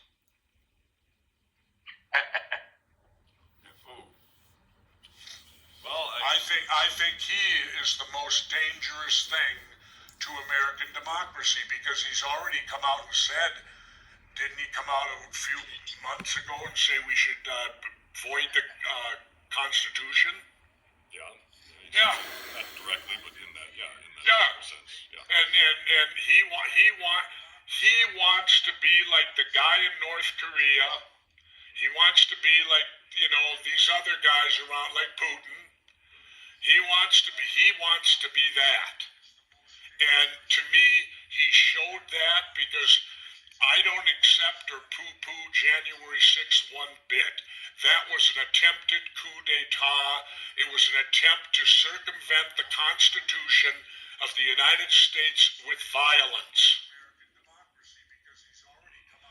And thank goodness that some of the scenarios, like one scenario I heard was that the Pentagon withheld the National Guard because they didn't want Trump to get inside the Capitol with the military where he'd be the commander-in-chief and could declare martial law.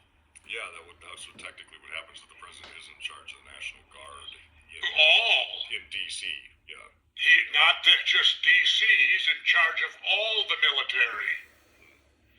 And he could then declare martial law, and when martial law is declared, do you know what happens? The Constitution is suspended. That's true. That's very true.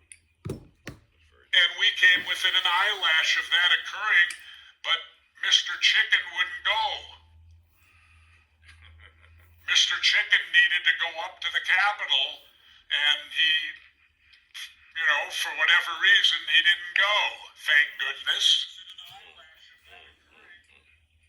And I call him that because remember when he went across with the Bible to do the photo op at the church? Oh, yeah. Yeah, he had to pull out every military person in the whole place and surround himself. Because they said Mr. Chicken was down in the bowels of the Capitol hiding. Of course. Who played, wasn't it Don Knotts? What was that character he played? Oh, I can't remember. The something in Mr. Chicken? Oh, yeah. I can't remember what the hell it was now. Yeah. But thank you, TL. Thank you for that question. TL, to me, and I hope I answered your question, I think the most dangerous thing to democracy right now is the very people who attacked our Capitol on January the 6th. I will agree to that, and I'll also say one of the most dangerous things to our democracy, and it's always has been, is the undue influence of the military-industrial complex on our country. I'll add to that. And then if you're going to add another to it, I want to add the loss, too, of our true media. Ooh, yeah, our loss of our fourth estate. Yeah. I can agree with that because I have observed for many years since I've been in America to the point that I don't watch CNN or MSNBC or Fox News anymore because they polarize themselves and they alternate based on who is in Washington. The people in Fox News, if the president is a Republican, they will treat him as an angel. And if he's a Democrat, they will treat him like a devil and vice versa. Oh, yeah. Yep. And what they're doing is all opinion. They're not reporting the news. They're entertaining. Thank you very much, Glenn. That was a great question. Great bit. Thank you. And don't you love it? I love the fact that someone like him, now, why would you deny someone like him the ability to immigrate here? Right. Exactly. Intelligent people like that. Yes. Who bring things to the table and want to be Americans. Who are concerned about the future Deny of someone like democracy. him. Exactly. And they don't lump democracy into, I know the one I wanted to talk to. I still can't believe that Marjorie Greene. Oh, Marjorie Taylor? Yeah. Yeah. That she would say it's time to divide us into red and blue. So sad. So in other words, she wants the Confederacy to get the victory now. And not even fire a shot to do it. And go against her own president, because she comes from the party of Lincoln. Exactly. Exactly. Is she unaware that Lincoln was the president during the Civil War? I would be interested to find out if she is aware of that. Yeah, I'd like to ask her if she knows that. All right, we got Sola, man. Sola, how are you doing tonight? Unmute yourself. Questions or comments? Hey, Tyrell. You probably forgot that I'm a neighbor of yours down in Baja. I know. I thought I recognized your name. I remember. Yeah, man. I remember running you in Cabo Pumo back when I lived down there in Yes. 2000. Yeah. Indeed. It's so funny how our paths cross in many ways. I'm actually working on a couple of documentaries right now, but one that I wrote around the midterms. And anyway, my two questions are, how do we save local journalism, and should any media network that offers news programming as part of their lineup, should that programming be yanked from them and be funded solely by government as like a public service? Well, to answer that question, I'm always leery when anyone gets money from the government to operate. Because if you get money from the government to operate, you generally have to fall under their jurisdiction then. And their checks and balances and things of that nature. I would tell you this. Right now for me, I love watching, believe it or not, free speech TV. Because free speech TV, it's very progressive generally, but it also is not paid for by any corporate sponsors or any government or anything. It runs solely upon people's donations. And it kind of reminds me of when I ran for governor. You know, the way free speech TV conducts their business paralleled the way I ran for governor, getting only $50 contributions from regular citizens. And $50 doesn't buy you influence. No, thankfully it doesn't. You know, $50 might get you a month and a half's worth of cannabis, but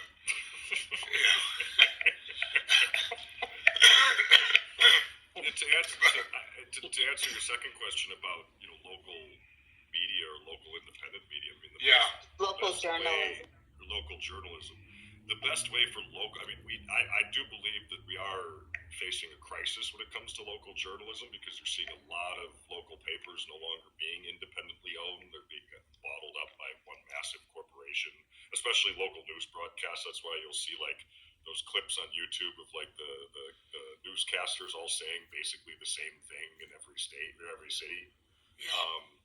The best way to support local journalism on an individual level is to seek it out and do what Jesse's talking about. Give it clicks, give it support if you can, whatever little bit of financial if you can or whatever, and just get it seen and share it and things of that nature, because there's a lot of good, hardworking, independent journalists out there.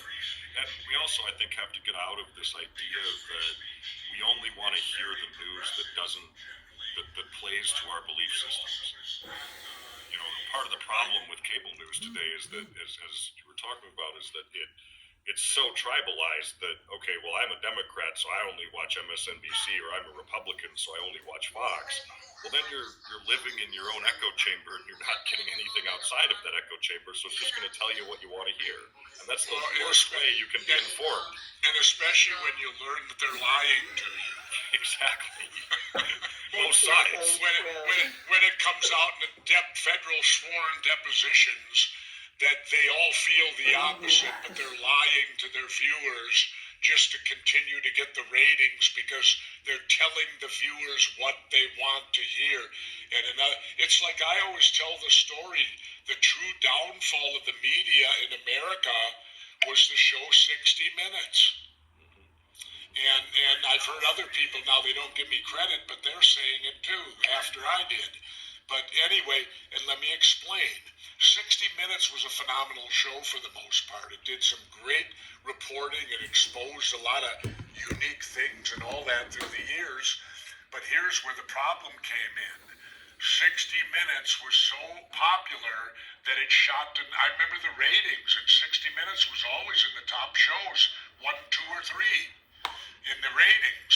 Well, what happened then, the bean counters looked and said, oh, wow, you mean we can make money off the news? Because up until that time, the news division lost money. And it was made up for in the entertainment division. What you had happen then, they saw that if you could take the news and turn it into entertainment, and then it all made you money.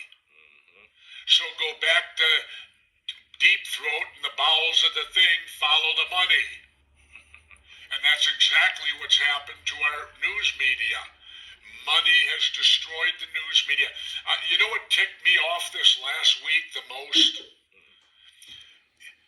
For hours, CNN, hours, blocks, covers the trial of that doctor that killed his family.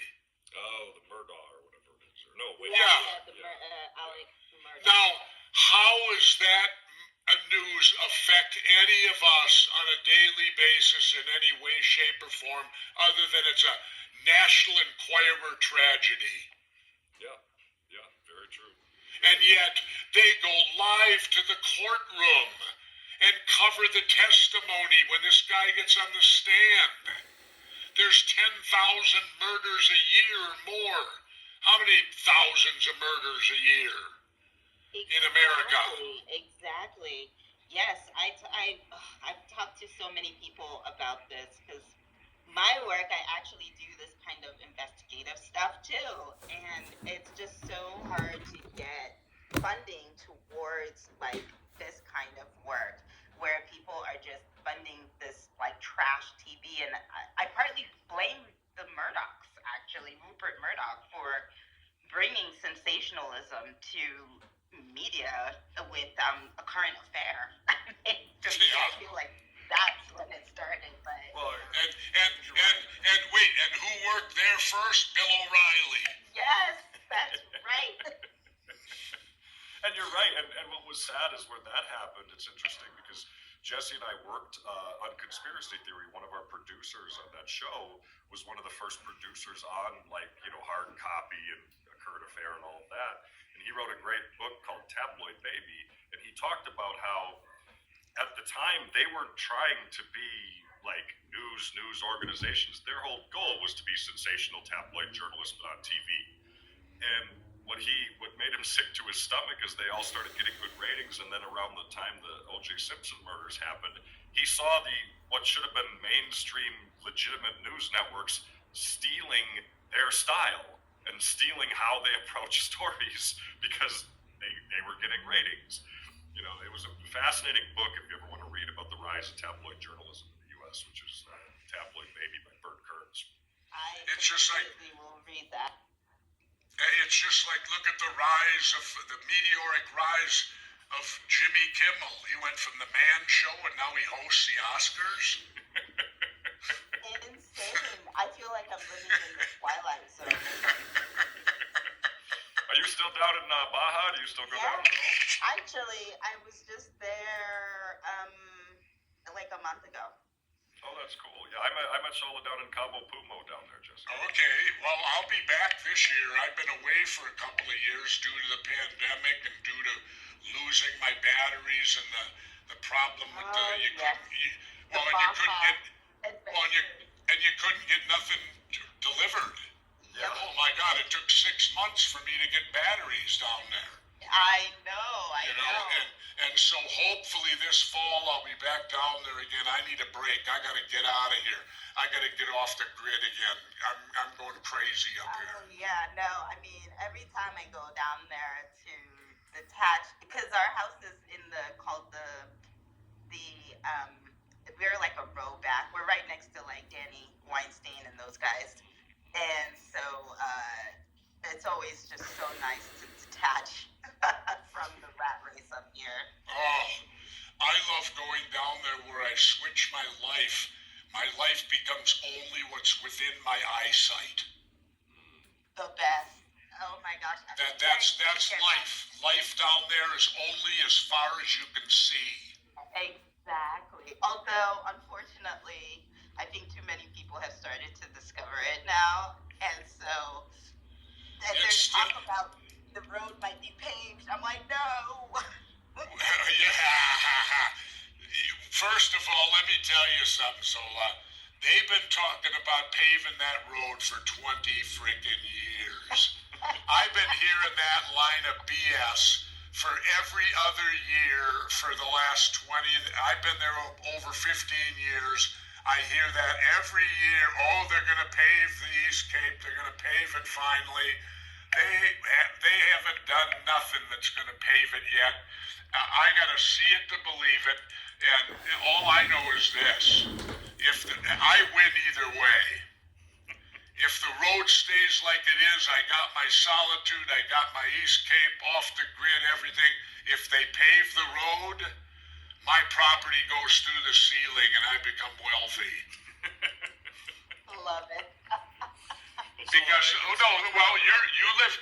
live down there. How much will that increase a property value if the roads got paved? Oh wow, yes, I know.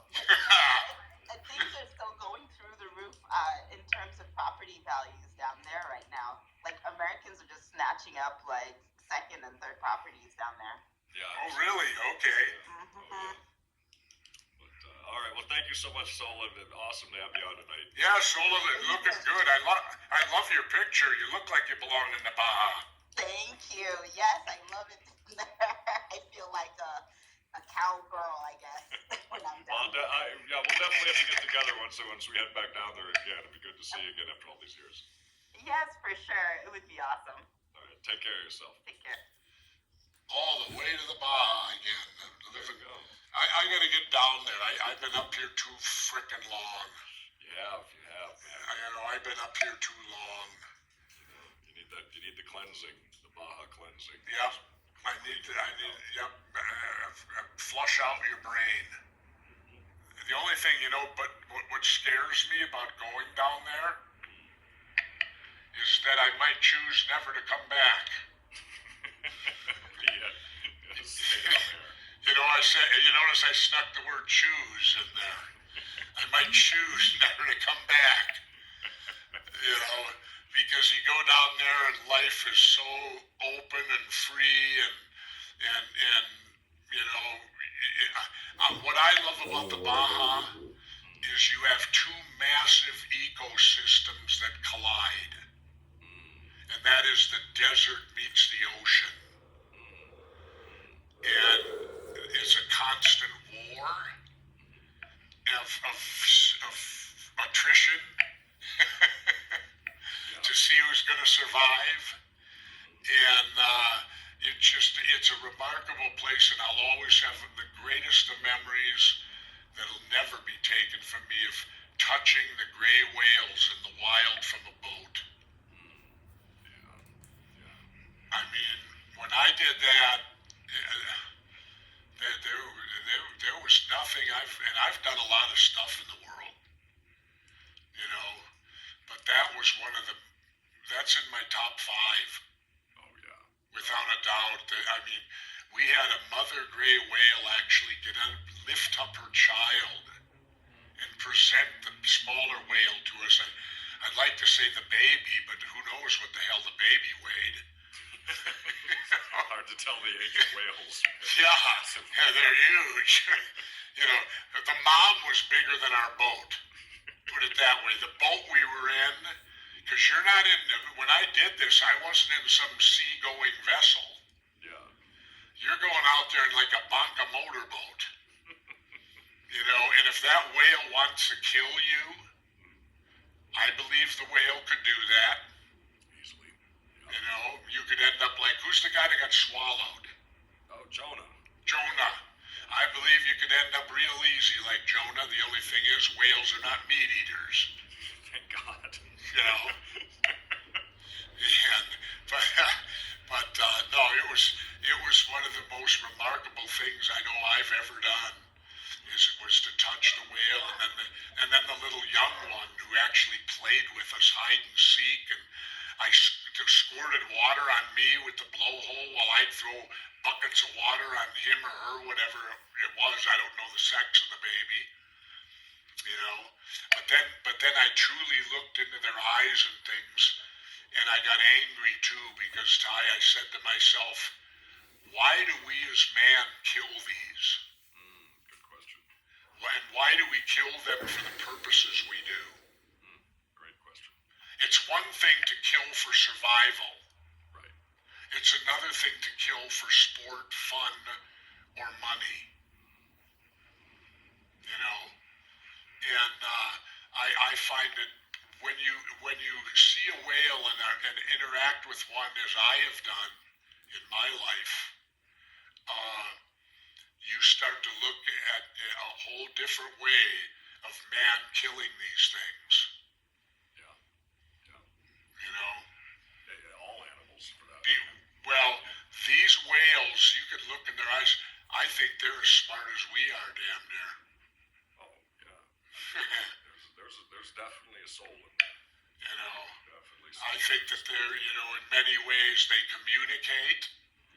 They live in tribes or families or whatever you want to call it.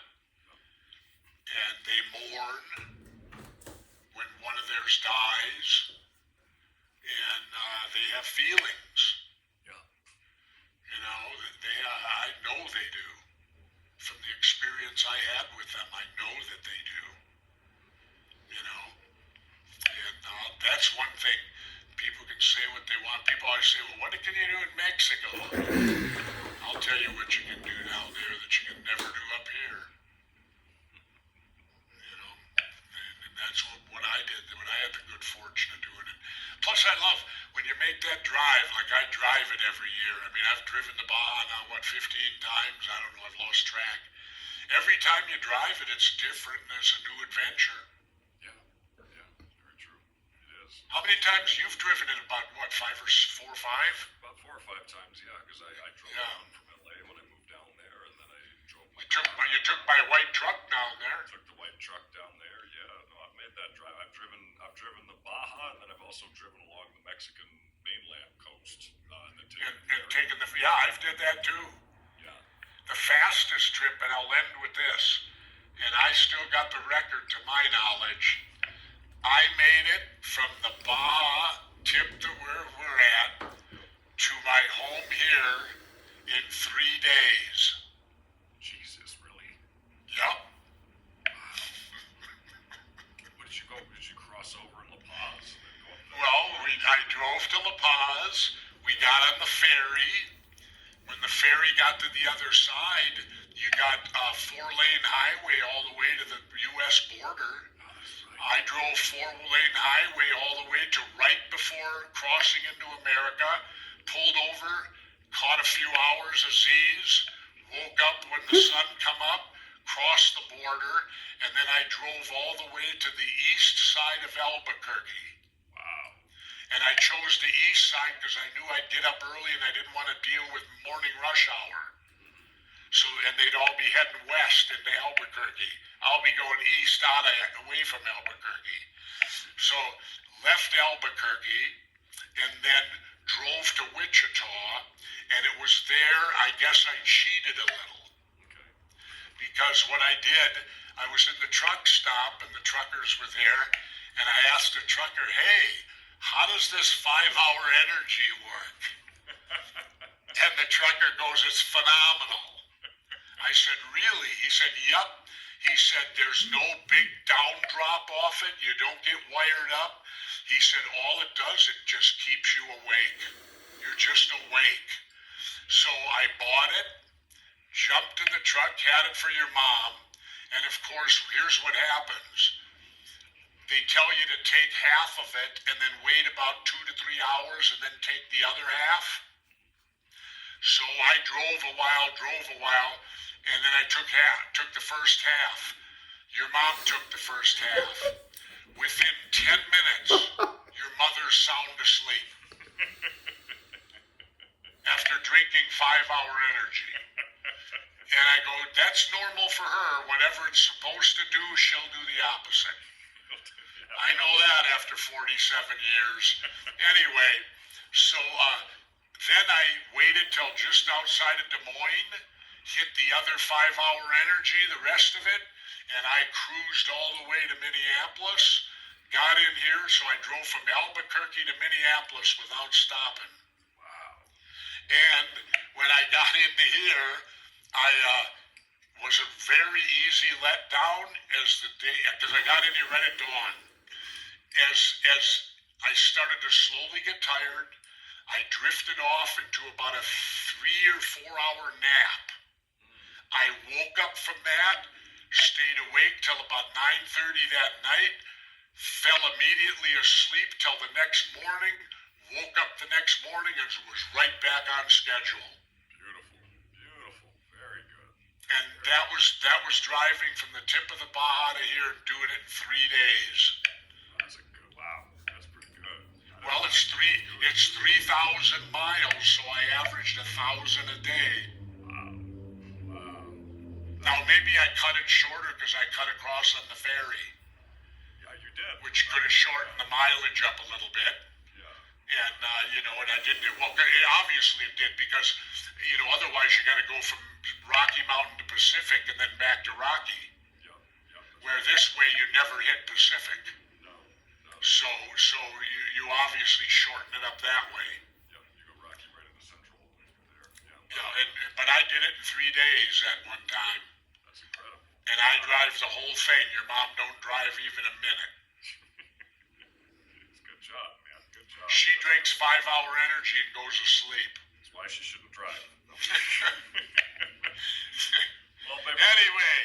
Yeah, that is our show for everyone tonight. Absolutely. Had fun tonight, and we'll be back again, same time, same station. Tyrell next week, get it right. Play the intro before us. All right, the intro will start the show next week. The intro must start the show next week. All righty. There you go. Sayonara, everybody. Thank you, everybody that had your hand.